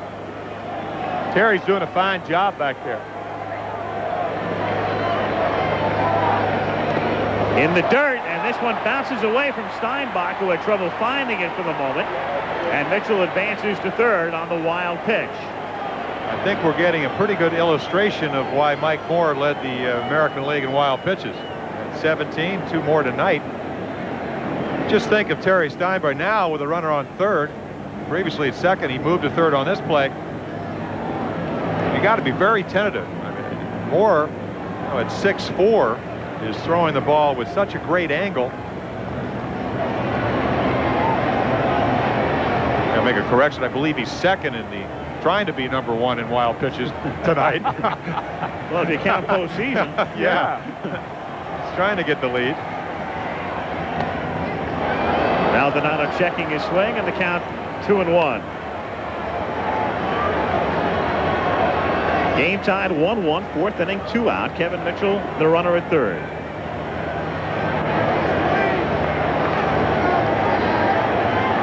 Maldonado hit .217 during the regular season. Moore misses inside, ball 3, 3-1. Terry Kennedy is on deck, a left-handed batter. Another split finger fastball, so you see that Mike Moore has probably more faith in that pitch than anything, even though he's thrown over 90 miles per hour. 3-2. Hey, one thing, if you're Mike Moore, the way Terry Steinbach is caught tonight, you still got to have confidence that if you do throw one in the dirt, he's going to block it. He's done it on a number of occasions. If you let up a little bit, and I think that's what he did on Thompson with the sacrifice fly earlier, the ball stays up, and Maldonado may crush it. 3-2 to Maldonado is fouled away.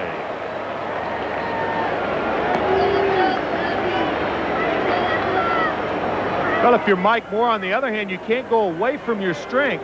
If his split finger fastball is his best pitch, you just have to have confidence in Steinbach's blocking ability. So Maldonado standing in, 3-2, 2 out. Mitchell the runner at 3rd. And it's grounded on a hop to Lansford. And again, the Giants strand a man at third, as they did in the third.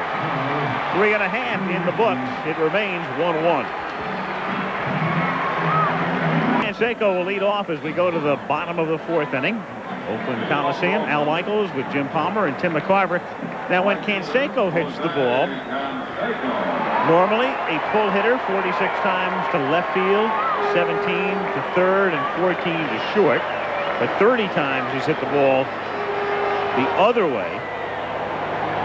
And those figures, of course, exclude strikeouts. When he hits the ball, he's hit 474 when he pulls it. And the count 1-0. And you exclude strikeouts, though, with Canseco, you're excluding a lot of at-bats. Because Jose this season struck out 69 times in half a season, in effect, because he was on the disabled list with a fractured wrist. When he came up as a rookie in '86, he struck out 175 times.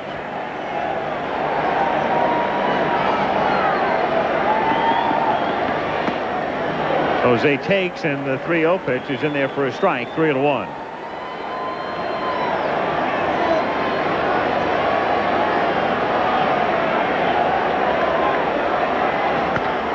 And Jose hits it foul, and the count 3 balls and 2 strikes.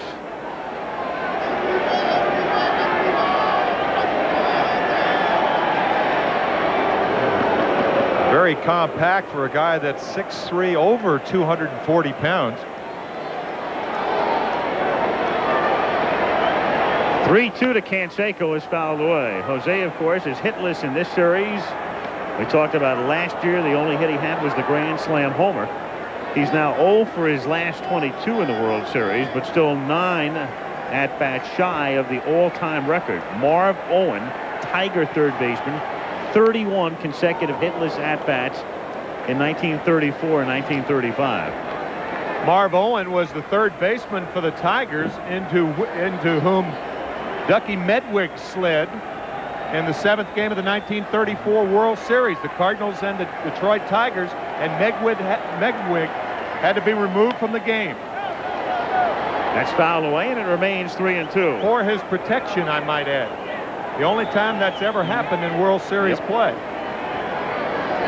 And poor Marv Owen, who never gets a mention, is brought up in this most dubious of contexts. Almost as much as his namesake, Mickey Owen.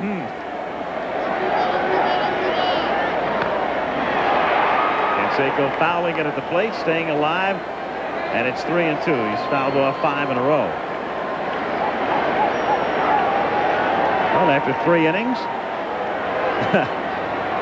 Oh, you know what he says? I'm definitely not a scientist. I just throw it up there and take my chances.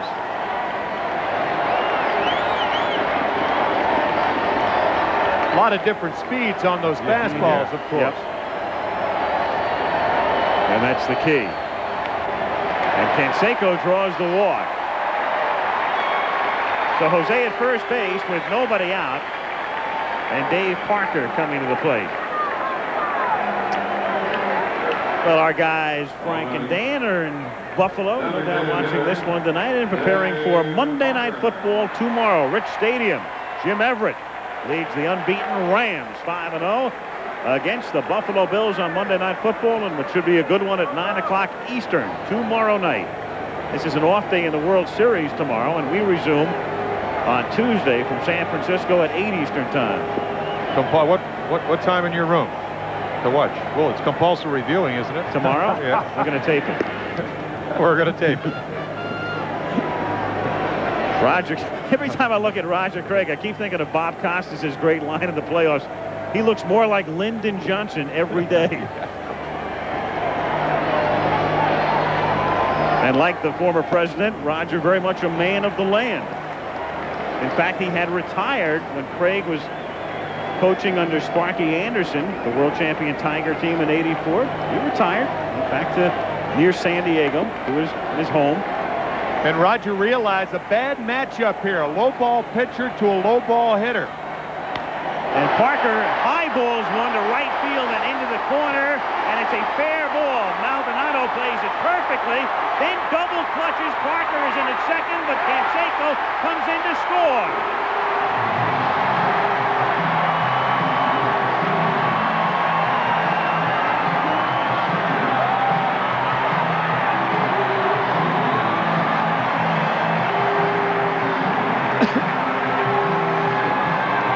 Just fair and off the fence, and initially Maldonado played the carom perfectly and then appeared to have trouble finding the cutoff man. I'll tell you the one bad thing about a home run trot, sometimes you get into it prematurely. Parker could have been out at second base. Right on the line. He could have been out, however, at second base. He had broken into his home run trot prematurely. The double clutch by Maldonado, the double clutch. You know what? He could have been out at second base. A close play. He could have been out. And you know what Maldonado was thinking? He was thinking of coming home. He was looking for the cutoff man lined up. And he should have. On the way to the plate, exactly. Parker's bad base running allows the A's to score their second run. Canseco came all the way around. And again, the bad base running, he really turns it on here. But that's the terrible thing about that home run trot. You're trying to style when you should be running. And that's what Dave was doing. He's turning it on right here. But going to first base, he was in that semi thing that upset Kelly Gruber. I guess Kelly, watching at home, would have liked it if Dave had been thrown out there. Meanwhile, something's going on in the right field corner as Rich Garcia. That's what's going on. Pheasant under glass. Pheasant on the grass. All right, somebody from the Audubon Society call and let us know what that is. With the John 3:16 symbol, it's everywhere.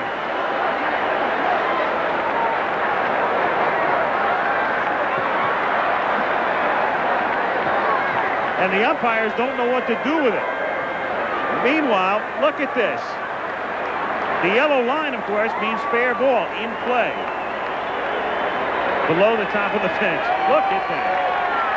2 inches from hitting the fair pole. They call it a foul pole, but it's in fair territory. There's the double clutch by Maldonado, and still a strong throw. And Uribe makes the tag, but Dutch Rennert says it's late. Very, very close. But it shouldn't have been close because Parker was styling going to first and then really aired it out going from first to second. Almost too late. Meanwhile, the bird has been removed. Play can resume. The score is 2-1 Oakland. Parker is at second base and Dave Henderson at the plate.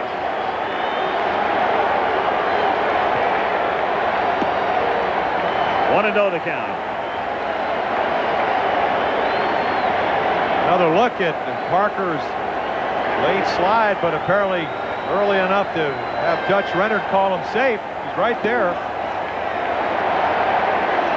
2-0 on Henderson. Reuschel with 2 walks. They both scored. Henderson in the first, and Canseco here in the fourth. And that's a pattern that the A's have exhibited throughout postseason. Last night, Dave Henderson right here started off the second inning with a leadoff walk off Garrelt. Scored the first run. As you say so many times, Tim, it's not really the walks, it's what happens afterwards. 3-1 the count. And you get a great matchup. You talked about a low ball pitcher, Parker to Reuschel, but also Parker faced Reuschel in the National League when he was the 2-time batting champion, 78, 7, and 78. Kelly Downs gets up in the bullpen as Henderson draws a walk. The runners at first and second. Downs, the long man tonight. The A's with a 2-1 lead, and runners at first and second, and nobody out. And Mark McGwire coming to the plate.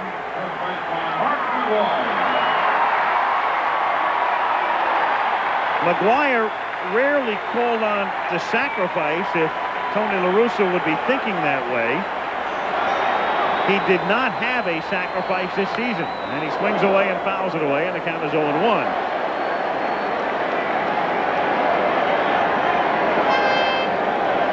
He had no sacrifices, but he hit into 23 double plays.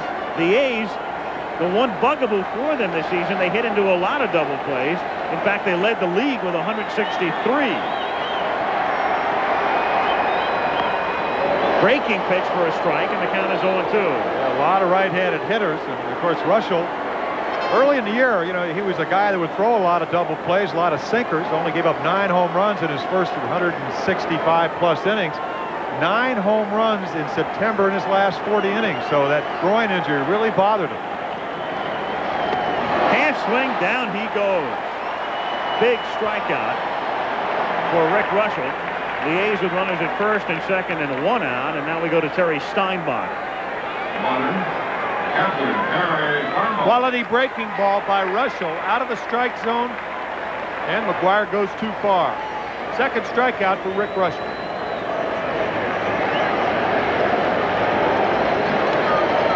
Steinbach fly to left in the second inning. Inside, ball 1, 1-0. You talk about your scouting reports. Tony La Russa, when we had a chance to talk to him before the game, said, I feel that Steinbach's going to hit a home run off Reuschel. Again, you talk about matchups, low ball pitcher, low ball hitter. Just missed one the first time up. 2-0. That's quite a statement considering Terry only hit 7 this year.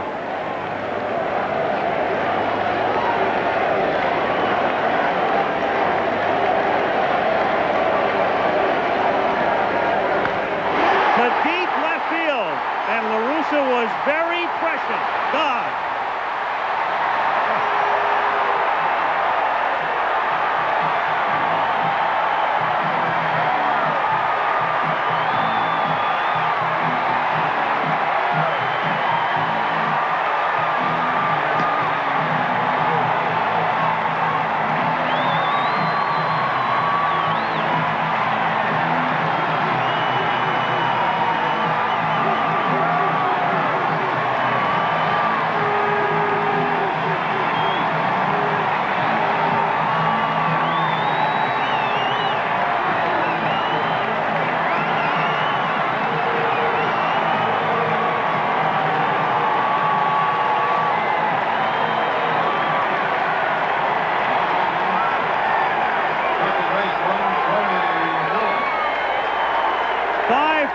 Oakland.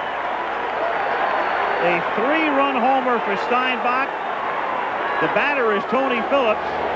And all I want to know is what numbers is La Russa picking in the lottery?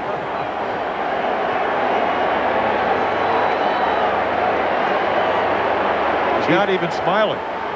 Well, you become so dangerous when you're ahead in the count. 2-0 to Steinbach, 1-0 to Dave Parker. To Maldonado in right for the second down. 2 down.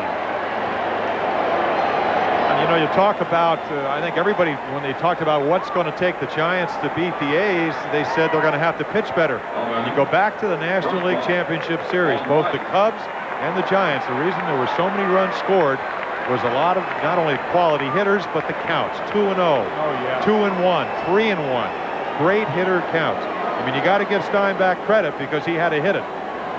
But that's what you want to go up to home plate. You can look for your pitch. He did. He got it. He drilled it.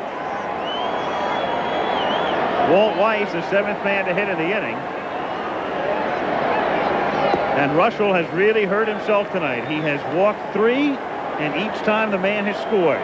And it's 5-1.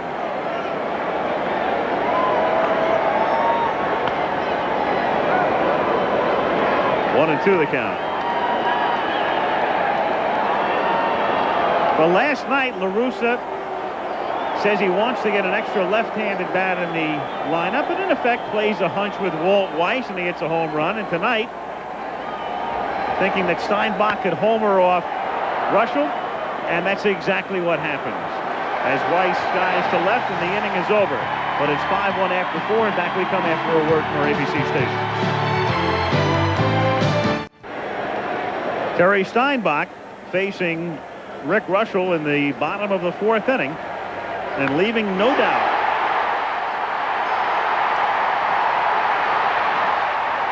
Two-0 pitch. Crowd erupting. Dave Parker knows it's gone. as he trots home, and it's 5-1.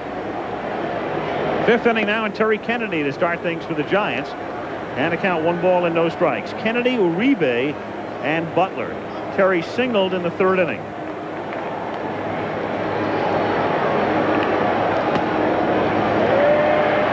One and one to count.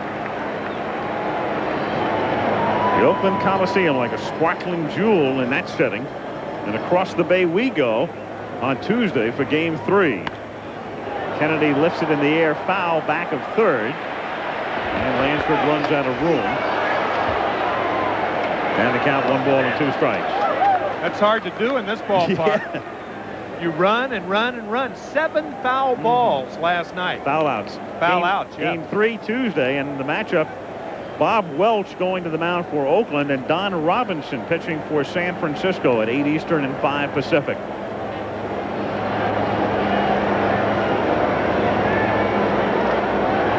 One and 2 the count.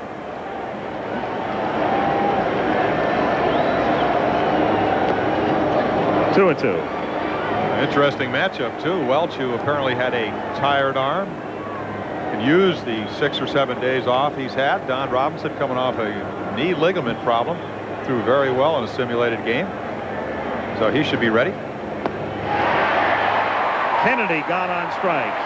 So Mike Moore, working on 10 days rest, has struck out 5, 1 out in the 5th inning. And Jose Uribe is the batter. Well, starting pitchers who have been 40 or older in the World Series. Jack Quinn back in 1929 was 46. Grover Cleveland Alexander. Reuschel at age 40. Fitzsimmons and Bobo Newsom in 47. And none of them has won a game. Jose Uribe, it's a little soft pop up to his opposite number, Weiss. And that's out number 2. Moore has set down 5 in a row, and it will bring up Brett Butler. Those pitchers, by the way, that you just saw were all starting pitchers. Dolph Luque won in relief as a 40-year-old back in 1933.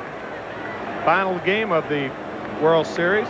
There's Dave Dravecky with his left arm in a cast. Had his left arm broken for the 2nd time during the celebration of the San Francisco Giants when they beat the Cubs. Still plans on pitching in 1990. Took that Things in go stride. well. After his remarkable comeback from cancer surgery this year. Most heartwarming story in baseball in all of 1989. Came back, beat Cincinnati at Candlestick Park. Got back into the rotation. And then, of course, the break in Montreal in his subsequent start. 2-0 the count.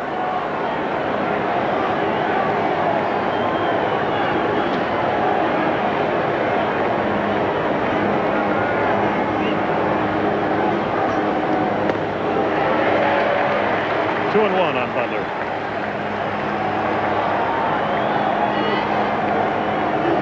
Speaking of Dravecky in postseason play for a career, that's all time, and you can see Babe Ruth is 4th on the list. There it is again, minimum 25 innings. Can you believe it? Dravecky and Ken Daly of the Cardinals 2nd, Harry the Cat Burkeen, Ruth, Sherry Smith, and Sandy Koufax. Boy, that is an odd 6-'em. Butler tries to bunt his way on, and the count is 3-2. A lot of left-handers in that group. Certainly wasn't odd for that last guy, Sandy Koufax. Oh, no. Even in the 66 game that I happened to pitch, in fact, it was his last game, he pitched real well. Willie Davis just had a bad afternoon. A couple of drop fly balls and a throwing error. That was your first start in the World Series and his last start in baseball as he retired after the 1966 season. I believe he was 32 years old. I think he'd come off a year where he was 25-7 with a 1.70 ERA.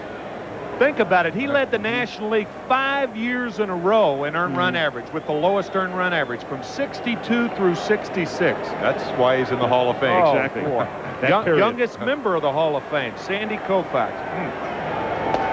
And Butler draws the walk. So that's the 2nd walk issued by Mike Moore in both instances. It's been Butler, and Thompson is the batter. And by the way, we asked for help from the Audubon Society, and the word has come to us that that bird on the field was a guinea hen, according to our sources, whomever they may be. Okay. Thompson at the plate. 0-1 the count. Well, do they run, Tim? We know the A's will run. Henderson with his season high in a game they lost 14-6. He stole 5 bases. What do you think with Butler? I think you have to give Thompson a chance to hit right here. I mean, a 2-run homer puts you back in the ball game. But they run him. The pitch is low. Steinbach's throw. No. Butler gets in there.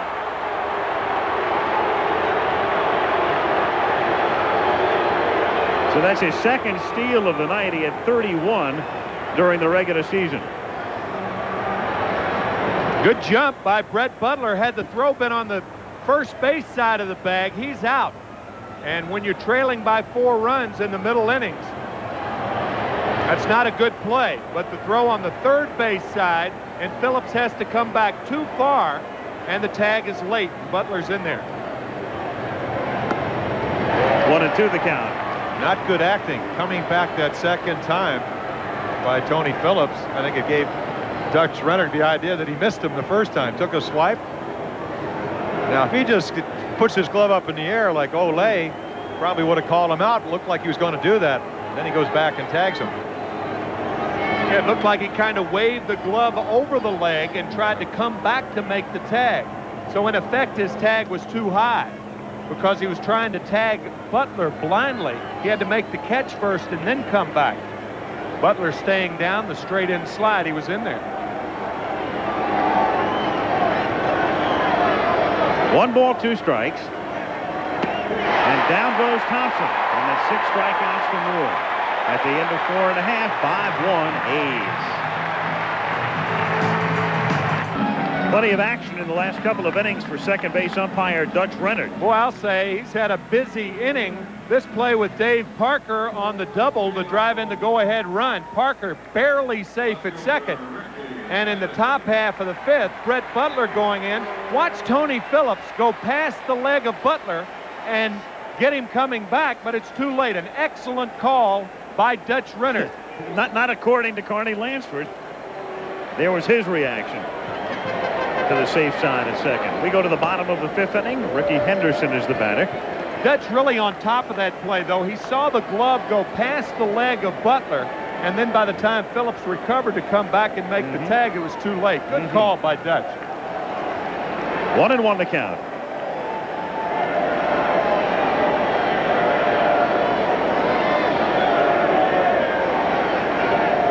Game of inches. 1-1 pitch, a ground ball, base hit into left field. So Henderson, a perfect night. He is 2 for 2 plus a walk.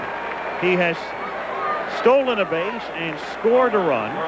He is now 4 for 7 in the World Series, and Carney Lansford is the batter. And if you're wondering why Reuschel's still on the mound, I think that Roger Craig says, hey, you know, Don Robinson, he did throw well in a simulated game as they get somebody up in the bullpen. But let's try to Reuschel, who's a veteran in his 17th year, give us a couple more innings if he can with a DH, and maybe I may have to use Kelly Downs on Tuesday. Kelly Downs is up in the bullpen again for the second time. He was up last night as well. Henderson to his lead at first, and Ricky bluffs going, and the pitch is a strike. 0-1 the count. Ricky chasing Davey Lopes' postseason mark.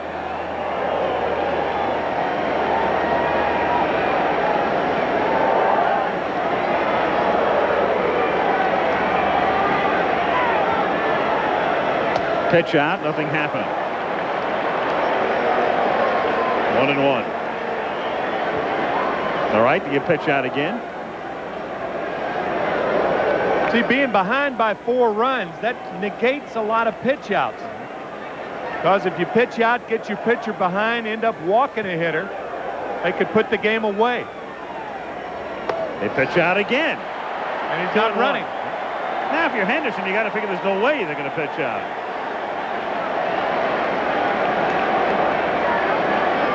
But you never know with Craig. Right, and if you're Tony La Russa, you don't have to hit and run because you got the world's best stealer down at first base. I'll let Lansford swing if he wants to, if he gets a strike. There goes Ricky, and it's fouled away, and the count 2-2.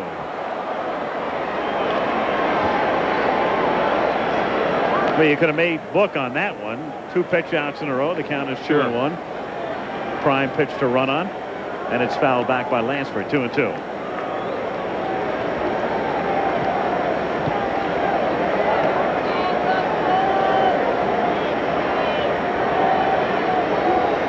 Roger Craig does not call pitches, but he will call pitch outs.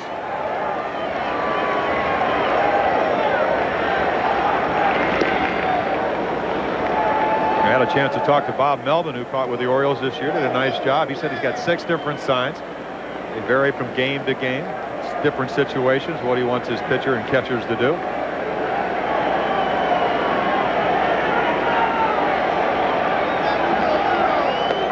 And ball 3. 3-2 the count. So nobody out. You would figure that Henderson would be running at first base. You don't bet the house on it, you bet the whole neighborhood. Yep. Well, the last time we did that, we were in hock.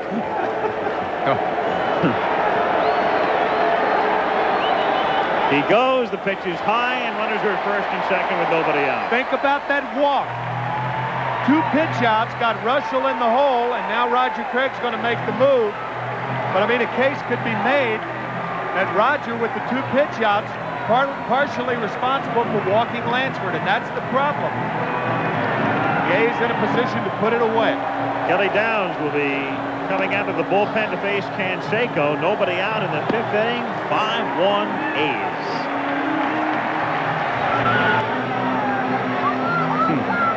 Full moon over Oakland as Kelly Downs comes in the pitch for the Giants. The inside pitch on him from Tony Gwynn.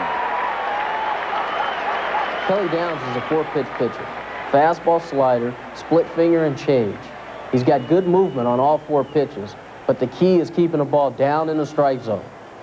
He holds runners on well, but he can be rattled. A couple cheap hits, a bad call by an umpire, and he'll lose his composure. And he gives away his changeup. He slows down his arm action, or he slows down his delivery to the plate.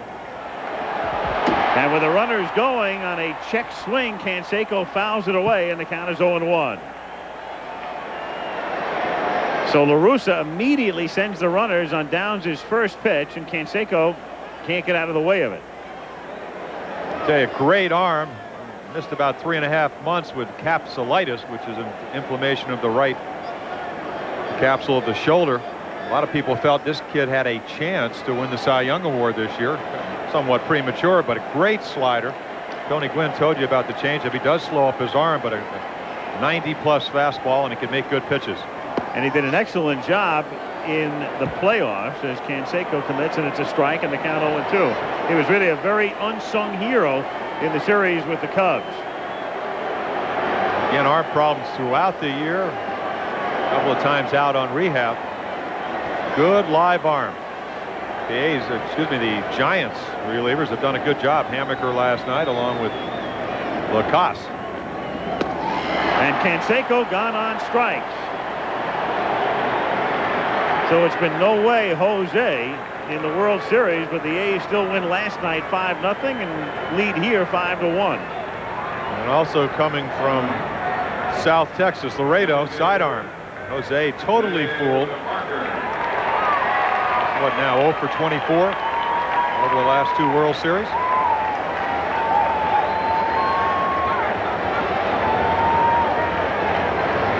For his last 23. Sorry, I threw a walk tonight, and again the record 31. Downs now facing the left-hand batting Parker, who fouls it away, and the count is 0-1.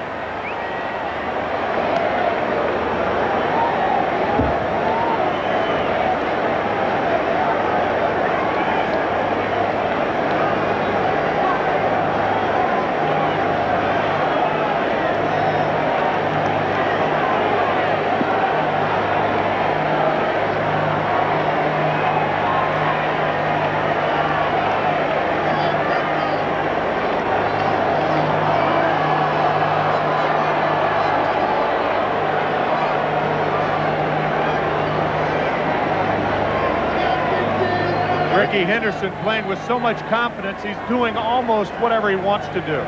2 for 2, 4 for 7 in the series. Off speed inside, 1-1. Been on base 3 times tonight, 1 stolen base. And we were talking during the commercial, Jim, and as you pointed out, the reason probably that Carney Lansford drew that walk was because of Ricky Henderson. Oh, you don't have to pitch out if he's not on. I mean, you can just get rid of the ball quickly, as Reuschel can do. You can let your catcher make a good throw, but with Ricky, you got to take a chance. And what a pitch out does, if you really don't watch a lot of baseball, you try to have the same windup, but what you do is you give the catcher a little bit better pitch to handle to throw, or at least attempt to throw a runner out at second base. 2-1 on Parker. Like Roger Craig talking about our colleague Joe Morgan, he said he was the best guy that he's ever seen in coaching or managing of recognizing when a pitcher was going to pitch out, and he would just go back to first base. You'd waste a pitch, and he'd be smiling. Roger also said that Joe Morgan was the best base runner that he's ever seen. No argument here. All I know is I faced him once in the All-Star game, and he homered. You didn't have to worry about it. I even talked to him in the morning.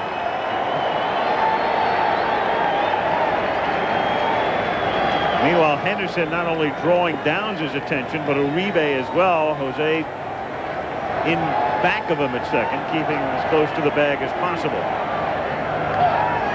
And it's in the dirt. Ball 3-1.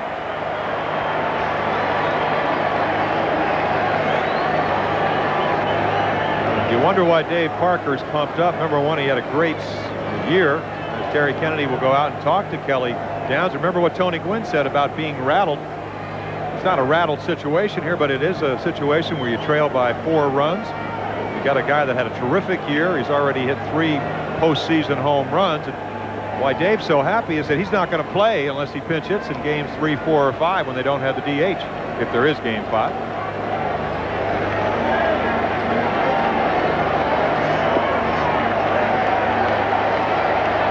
3-1 to count.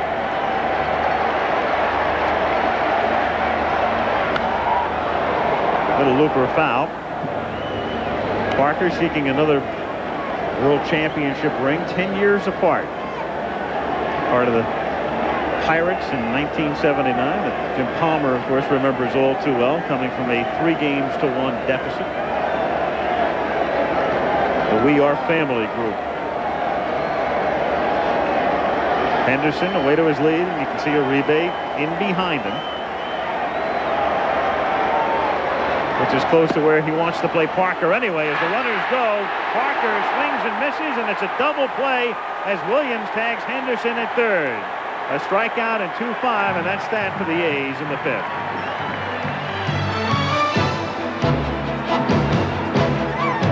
On the subject of pitchers in their 40s, it's Jim Palmer's birthday. We're not going to tell you how old he is, but they have begun to airbrush the varicose veins out of his jockey shorts ads. Happy birthday, partner. Well, thank you. And Timmy tomorrow on our off day. That's right. Yeah, we won't tell you how old he is either. I will. I'll be 48 tomorrow. Really? Big deal. Big, a tremendous deal. 6th inning, and they're celebrating in Oakland because the A's winning last night 5-0 and leading here 5-1. Trying to go up 2 games to love in the World Series with Clark and Mitchell and Williams facing Mike Moore.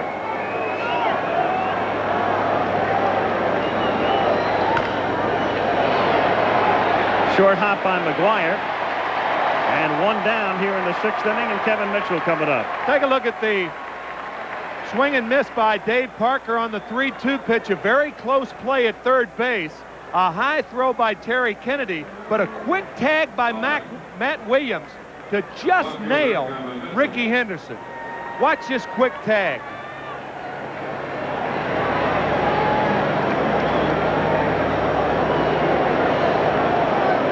Very close. Ricky questioning Al Clark, but he was out. Kevin Mitchell at the plate, and the count 1-0. Well, La Russa could not have written a better script for this one tonight. He's got a 4-run lead. Among other things, what he would like to do tonight is give Eckersley a little work. Dennis, his bullpen ace, remember, has not pitched since last Sunday. An inordinately long period of time for a reliever. And so optimally what would happen is Moore would go maybe 7, and he could get an inning in for whoever, Burns or Nelson, whoever he'd like, and then finish up with Eckersley.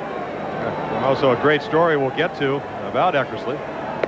Talking about in the simulated game on Thursday, he said Parker got a base. I guess Canseco got a base hit, and Parker, he wanted to face one more batter, and he, I guess, overly zealous, threw a couple, I guess 9 more pitches. His arm was stiff, and that's why he did not use them last night, something we questioned. So very important for the A's, with Eckersley being their ace, to get him an inning with an off day tomorrow. You saw the bullpen. It's not Eck time yet. It's only the 6th inning. He's back in the clubhouse. Yeah, what they'd like is Mike Moore, who's 10-4 with only a little over 2 runs here at Oakland. Won 19 games, but pitched much better here at the Coliseum. Shallow right center. Phillips goes out. Here comes Canseco. And 2 down. A reminder, coming up next Sunday, international sports action on ABC, the McDonald's Basketball Open. The Denver Nuggets are over in Rome. And then it's back to the United States. Live coverage of the Budweiser International Horse Race from Maryland. Beginning at 5 Eastern, 2 Pacific. Hoops and horses. Next Sunday here on ABC. 2 down. Matt Williams, who is 0 for 6 in the series thus far and has fanned 4 times.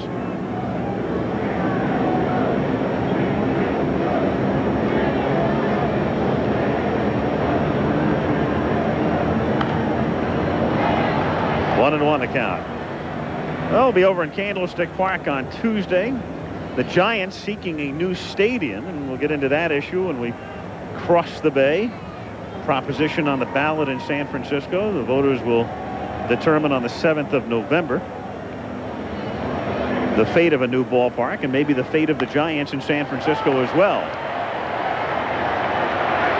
McGuire in fair ground, puts it away, and another easy inning for Moore. Still 5-1 A's after 5 1/2, and back we come after a word from our ABC stations. Al Michaels, Jim Palmer, Tim McCarver in Oakland, where we go to the bottom of the 6th inning. Dave Henderson, Mark McGuire, and Terry Steinbach facing Kelly Downs. Tony La Russa, several years with the White Sox. Roland Heeman, now with Baltimore, gave him his big break, hired him. Then Heeman got fired. And in the year in which Ken Hawk Harrelson was the general manager, La Russa got fired as it's grounded by the mound, fielded by Uribe. And Henderson gone, so 1 out in the 6th inning. So Harrelson was there for a year. La Russa gets fired in midseason of '86, not out of work very long. Picked up by the Oakland A's, and of course, as it turns out, the White Sox hit absolute rock bottom, and the A's almost at the very, very top.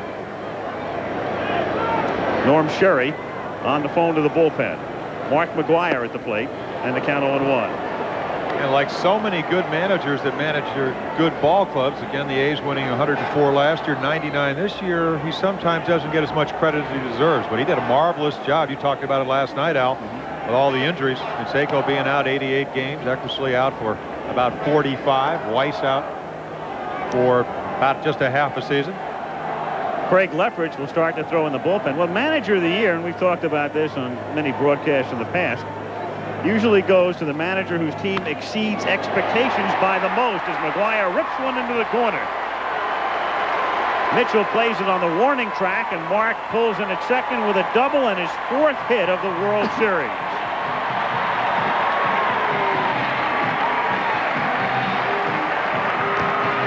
Hey, it's a funny thing when you get used to the semantics of baseball. You just said he pulled into second. You rarely say a hitter pulls into third with a triple. Rarely. For the fact of the matter is, a double's a concession hit. Doubles are conceded. Triples are engineered. Well, the guy at second isn't going to engineer too many triples. No, that's right. Not too many guys are. No. I like triples. And a lot of people think they're the greatest, one of the greatest plays in baseball. It's one of the most exciting hits in the game. Triples. And to emphasize the point you're making, you very rarely would see a stand-up triple. Yeah, very rarely. Announcers are always saying there's a stand-up double, but right. A lot of times you'll say that, but very rarely a stand-up triple. Yeah, you pull into seconds, you slide into third. Or dive in.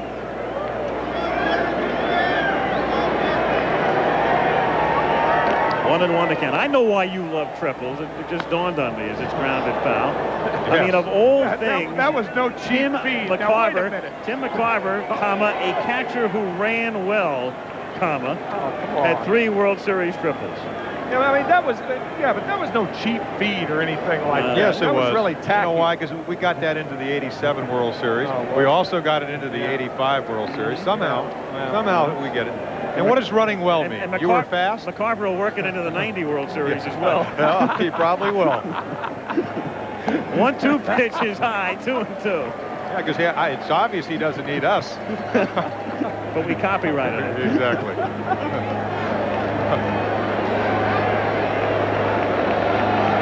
2-2 on Steinbach. Down low and the count full. 3-2. Well, that man wants to go home, and so does that lady. That's Connie Lurie next to Al Rosen and Bob Lurie and Bob Kennedy, the Giants Brain Trust. And they want to pay that dollar toll on the Bay Bridge and get back home and see what happens at Candlestick Park in Game 3 on Tuesday. Williams backs up, checks the runner, throws him out. So Steinbach taken care of. 2 down. Tony Phillips coming up. And just to finish the point we started with La Russa before, Tony and the prospects of being manager of the year, it normally goes to the manager whose team exceeds expectations by the most. La Russa was pretty much expected to win with his team. But you look at Frank Robinson and the miracle job he did at Baltimore. Cito Gaston taking over for Jimmy Williams. Don't forget Doug Rader. Everybody overlooks that. The wonderful job he did with the Angels. John Wathan in Kansas City. I mean, La Russa could finish 5th in the balloting.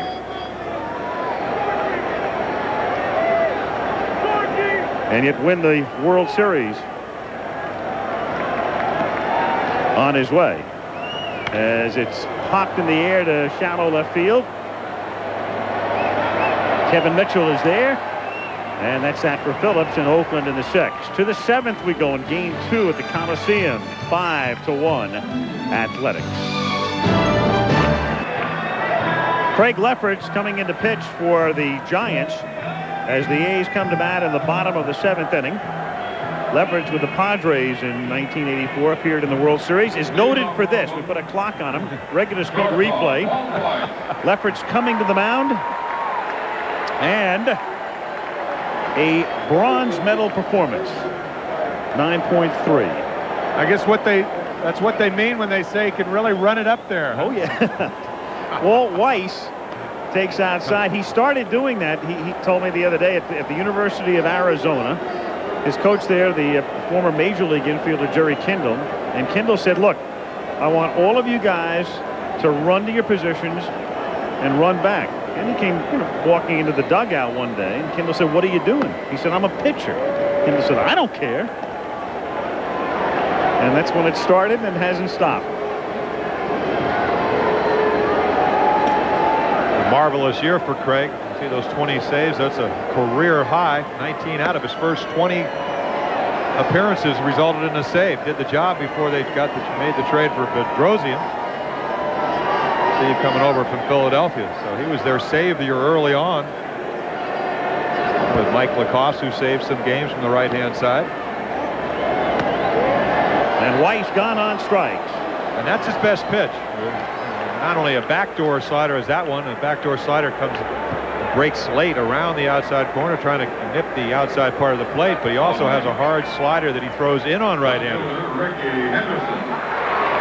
Ball coming back.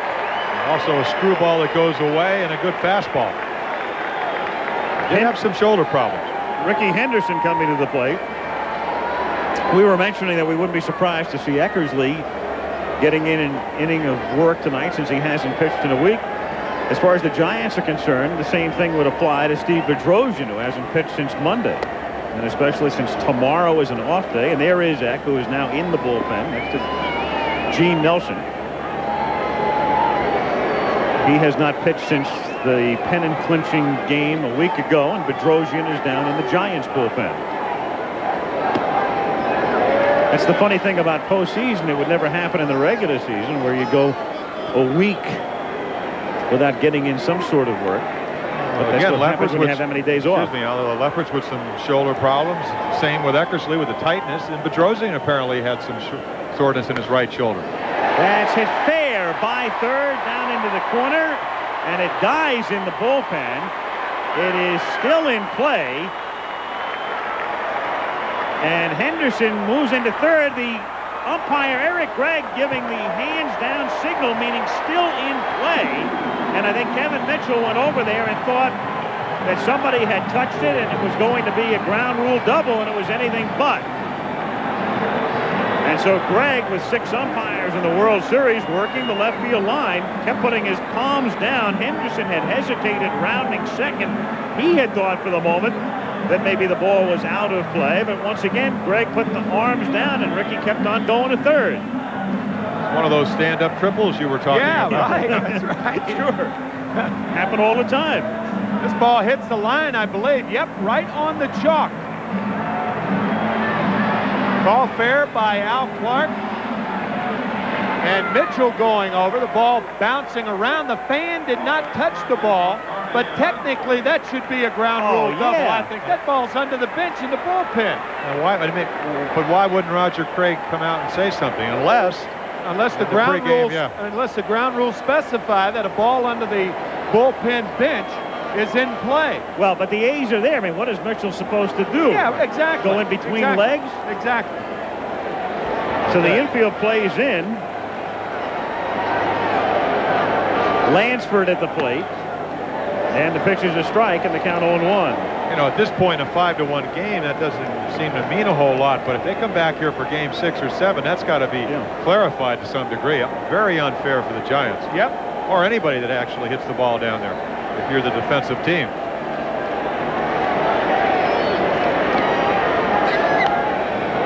Fouled away, and the count 0-2.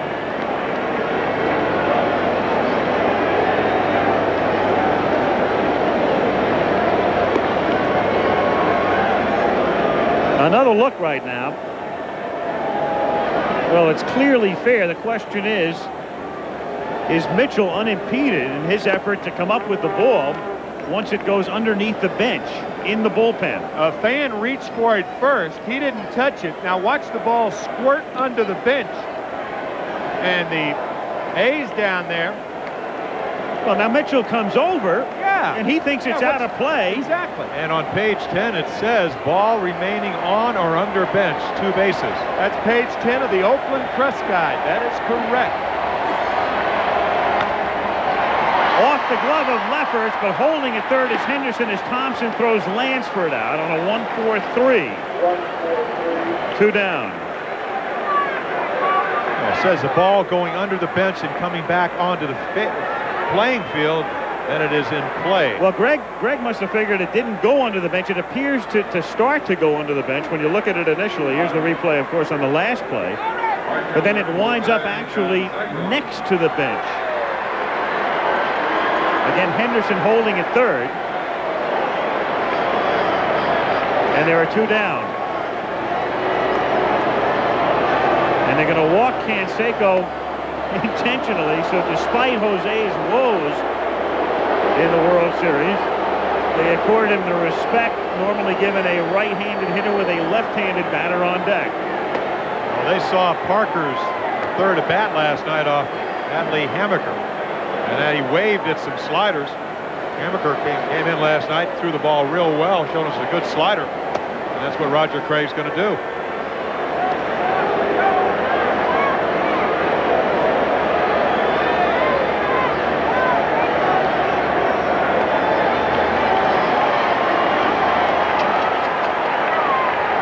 Parker Tucker comes to the plate with runners at first and third and 2 down.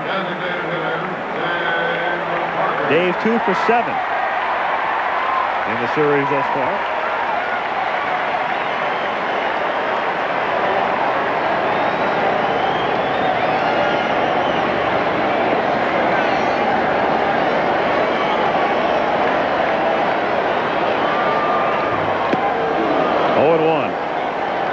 Big blow in the game tonight, the 3-run homer by Terry Steinbach, 4th inning.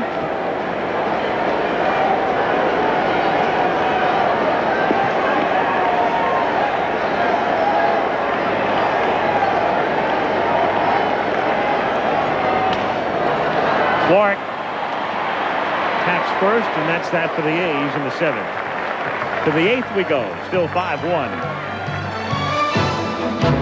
Just a note here, Wayne Gretzky tonight in Edmonton scored a goal 53 seconds left in regulation to pass Gordie Howe. And there it is, Wayne Gretzky, most career points in the history of the National Hockey League. Yeah, but Gordie's going to catch him in January. He may.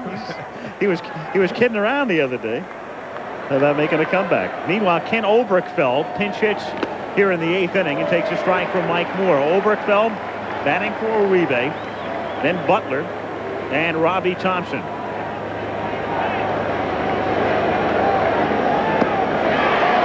And it's 0-2.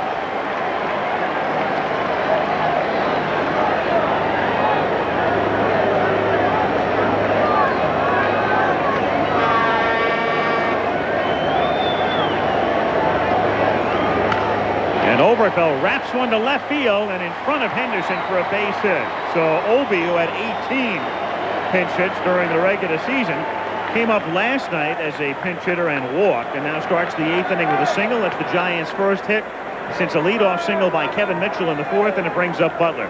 Now there's a look at the Oakland bullpen. As we take a look at Kevin Mitchell again on the Henderson triple, Billy Beane, who played part-time with the A's this season, is not eligible for the series, but the bullpen catcher. That's him, number 11. There's Mitchell reaching around underneath the bench with the ball in play on the Henderson triple. And it clearly states on page 10 of the Oakland Press Guide, ball remaining on or under bench, 2 bases. So it was not the right call by left field umpire Eric Gregg. And amazing that the Giants didn't dispute it. Really is. Yeah. Meanwhile, LaRussa goes to the mound. There it is, ground rule. Ball remaining on or under the bullpen bench, a double. Meanwhile, LaRussa goes to the mound, and he's going to go to the bullpen. Rick Honeycutt, the left-hander, will be coming in, and the ovation for Mike Moore.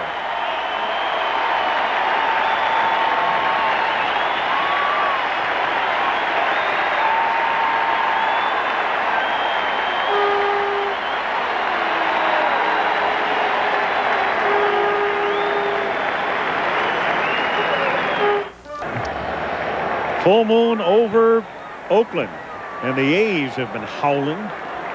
5-0 last night, 5-1 tonight. Goodyear Blimp, Columbia. Patrolling the skies and moving over to San Francisco and Candlestick Park after tomorrow's off day on Tuesday for Game 3. Rick Honeycutt comes in to face Brett Butler with nobody out in the 8th inning. Ken Oberkfell at first base with McGuire playing behind him, and the pitch up and in. And Honeycutt really had problems in the playoffs. Yeah, that's almost an understatement.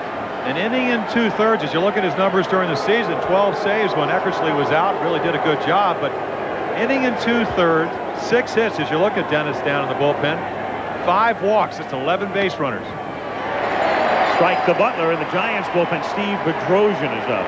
And you also have to consider the fact that Butler and Clark, you don't negate their hitting by bringing in a left-hander, because Brett Butler lifetime hits better against left-handers than right-handers, and Clark about even.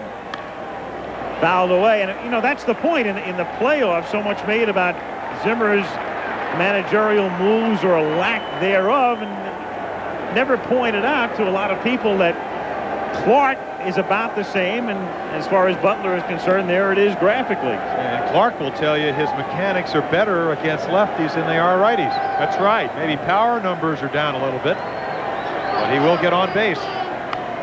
Fouled off to the left, and the count remains 1-2. Well, you know, the natural inclination, if you're Tony La Russa, you look at Rick Honeycutt and take away the playoffs when he struggled. His best pitch is a slider. You know, he's a good slider against a lefty. And a lot of times you don't know how good the lefties are that you're facing, and that's the case you just brought up. His sinker is a good pitch to right-handers because it runs away. And, you know, you also use the slider, but he likes to use the slider against left-handers. And Butler loses his bat, and down he goes. And that was a nasty slider. Down and away, a ball that appears to be a fastball, at least a good one. You commit yourself, and the ball just kind of sails down and away from you. Right there, he thinks right here it's a fastball, and zip. See you later. Good angle, you can see, not only fooled by the movement of the ball, but also the speed. Robbie Thompson, the batter. Grounds one to Weiss, to Phillips for one, to McGuire for two.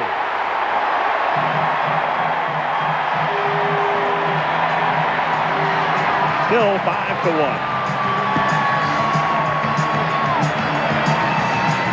Just to update Wayne Gretzky, he not only breaks Howe's mark with a game-tying goal in regulation, he wins it with a goal in overtime at the Northlands Coliseum, appropriately enough, as the LA Kings beat Edmonton tonight 5-4. And here in Oakland, we go to the bottom of the 8th inning, and Steve Bedrosian comes out of the Giant bullpen, as we had suspected, just to get in some work. Henderson swinging and missing. Normally Bedrock, of course, with Oberthal remaining in the game at third and Matt Williams shifting over to shortstop. Bedrosian would come in a save situation, but he hasn't pitched since Monday. Tomorrow's an off day, so he needs some work tonight. And he shows no effects from the layoff as he begins by striking out Henderson on 3 pitches, 1 down. And it's also impetus for Oakland because this guy's got such great stuff that they know they cannot be trailing because he's usually going to do the job. He did a marvelous job. 6 saves with Philadelphia, another 17 with the Giants. Mark McGuire takes a strike on the inside corner, and the count is 0-1. I'll tell you, of all the good trades that Al Rosen has made, Steve Bedrosian may be the best of them. The Giants wanted Bedrosian before the season started, but the Phillies were requiring 2 big name players, and they eventually made the trade in early June. Dennis Cook, Terry Mulholland, and Charlie Hayes going to the Phillies for Bedrock. Well, very often a trade makes the difference for a pennant winner, as Bedrosian strikes McGuire out, so 6 pitches, 6 strikes, and 2 strikeouts. And it's not only the case, of course, with the Giants getting Bedrosian and winning the pennant, but the A's as well, as you go back to their reacquisition of Ricky Henderson. If you look at a slider, correct me if I'm wrong, Tim, but you saw Bedrosian in the National League years ago. Didn't he throw close to 100 miles per hour, like 98? Threw awfully hard when he was with Atlanta, yeah. And then they made him a starter as last year, and the Phillies wanted to get him back as a short man, and they did that, and very effective. Pitch is grounded to second. Robbie Thompson throws Steinbach out, so it's a 1-2-3 inning. Clark, Mitchell, and Williams in the Giant ninth. 5-1 A's. No, Jose Canseco has not taken a seat in the stands, but his twin brother Ozzie is here. Ozzie Canseco looking on. And as we pull back, there is Esther, who is Jose's wife, and a major shopper, according to Herb Cain's column the other day. Right, that's right. 6 leather skirts for $3,000 at a leather shop. You got a bargain. Some bargain. Evidently, Esther thinks the Oakland A's are going to win the series. She's already spending the money. Yep. And have an outfit for each game and maybe 2 left over. Here's Clark. taking a pitch away in the count 1-0.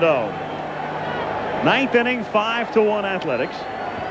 Clark, Mitchell, and Williams.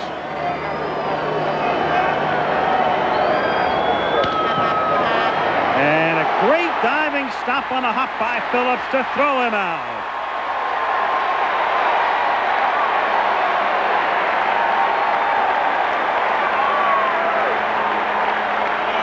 So Tony Phillips keeps Will Clark hitless tonight. Will 0 for 4. We told you last night, Phillips, a former shortstop, gets a great jump, soft hands to smother the ball. See from behind home plate, Clark not fooled at all, right on the nose. And Tony La Russa is going to the mound as you take another look at it, because he leaves Honeycutt in to face Clark, but now he's going to bring Eckersley in to get him some work with Mitchell and Williams coming up. And as we said before, I mean, this is the perfect script for La Russa. He gets 7 innings out of Moore. He gets his left-handed ace some work out of the bullpen. Now he gets his right-handed ace some work out of the bullpen. He's got a day off tomorrow. He's on the verge of having a 2-0 lead in the World Series. And Bob Welch going to the mound in Game 3.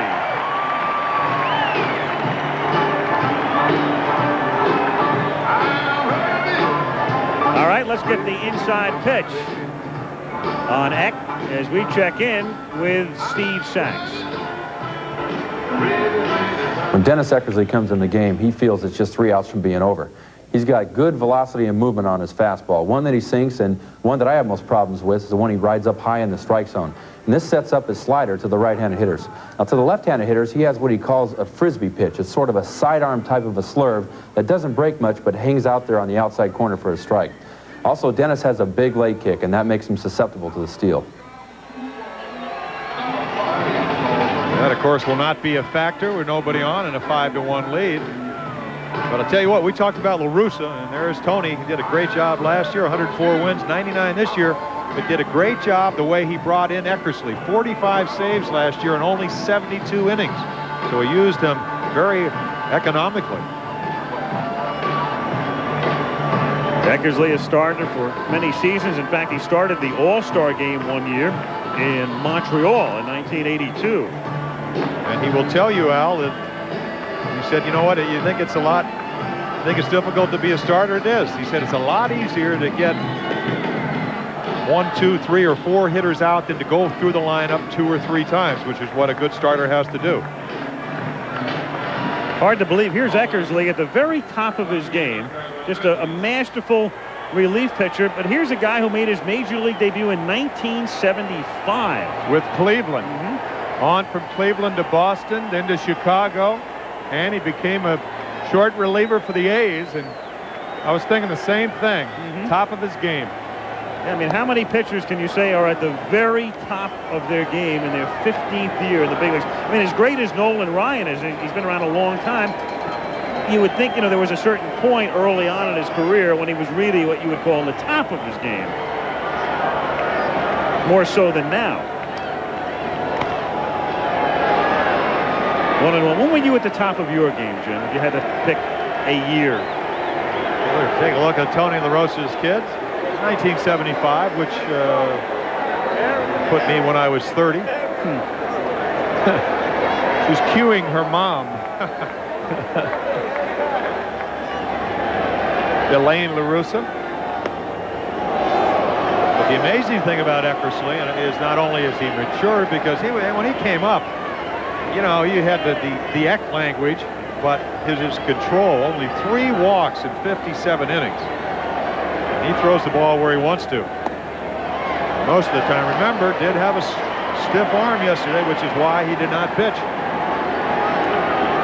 You will not see many 3-1 counts from Dennis Eckersley. That's not the way he likes to pitch. 1 out, bases empty in the 9th.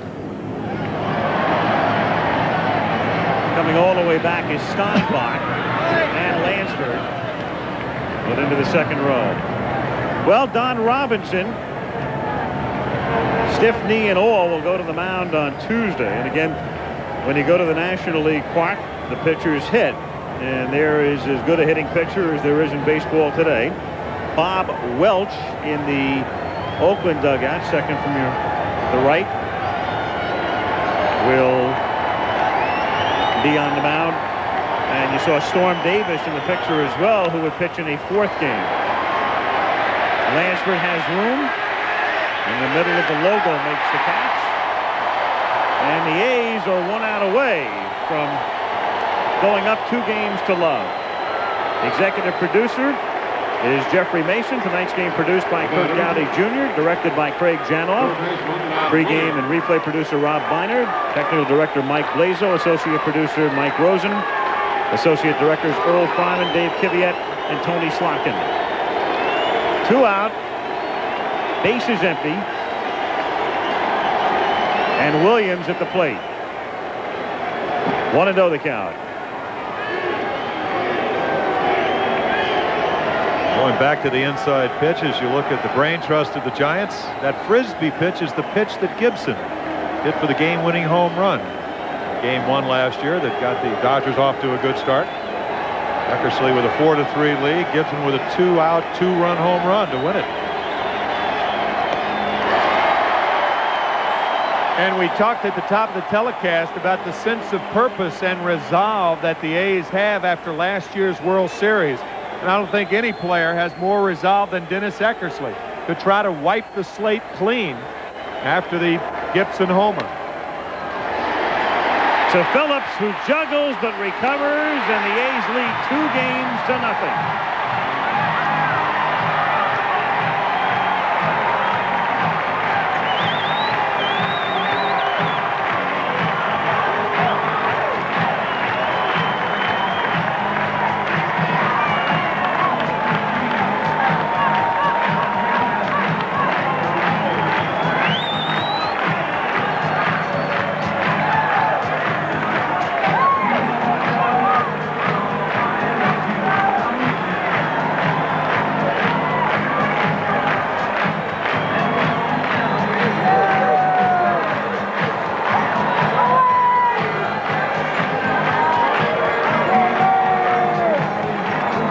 Much like last night when the A's won 5-0, tonight it's 5-1. Mike Moore is the winner. Rick Reuschel is the loser. Tony La Russa's team is 2 games away from a world title, and Tony is with Gary Thorne. Thank you, Al. And yes, indeed, he's smiling down here. Tony, I got to ask you first, before the homer was hit by Steinbach, the guys had just got through saying, they talked with you before the game and you predicted it, we want the lotto number now. Well, you know, before the game, you're always saying positive things about your club. I had no real good idea, except that I thought Terry's been swinging so well in batting practice, and yesterday in the game, I thought he hit the ball hard, but I always say those things. It very rarely works. Tony, you've kept this team focused all season, which isn't easy to do after you've won a year. How have you done that? I just trust the guys on the team. I mean, our players are very professional. They know exactly what they want. They don't always do it or get it, but I think focus is going to be a big thing going to Game 3 because we've played ourselves in a good position, but now is not the time to back up. You just said the first thing he said to me when he came over is, I'm concerned about keeping that way. This is after the second win. Well, you know, you have to get 4. I mean, we're tickled to get 2-zip, but if you don't get 4, you know, you'll never enjoy it. So our goal now is to be ready Tuesday. I know the Giants will be very ready on Tuesday, and we're going to have to be as ready. Tony, congratulations. Thank you. Al, back to you. Okay, thank you, Gary. So tomorrow is a day off. The teams will each work out at Candlestick Park. A's will work out in the late afternoon to get used to the light at that hour. And then Game 3 will be coming up on Tuesday from Candlestick with Bob Welch going to the mound against Don Robinson. For now, Al Michaels, for Jim Palmer and Tim McCarver, saying good night from the Coliseum in Oakland. With a reminder, tomorrow night on ABC's Monday Night Football, the NFL's only undefeated team, the Los Angeles Rams, travel to Buffalo to meet the Bills at 9 Eastern Time. Tuesday night to the other side of the bay as the Giants host Oakland in Game 3 of the World Series. Coverage begins live at 8 Eastern, 5 Pacific. Now stay tuned for your late local news, except on the West Coast, where coming up next you'll see the critically acclaimed news show Life Goes On over most of these ABC stations. Aerial facilities provided by the Goodyear Tire and Rubber Company. So it was Stewart last night and Moore tonight, and it's on to San Francisco when we'll talk to you Tuesday for Game 3.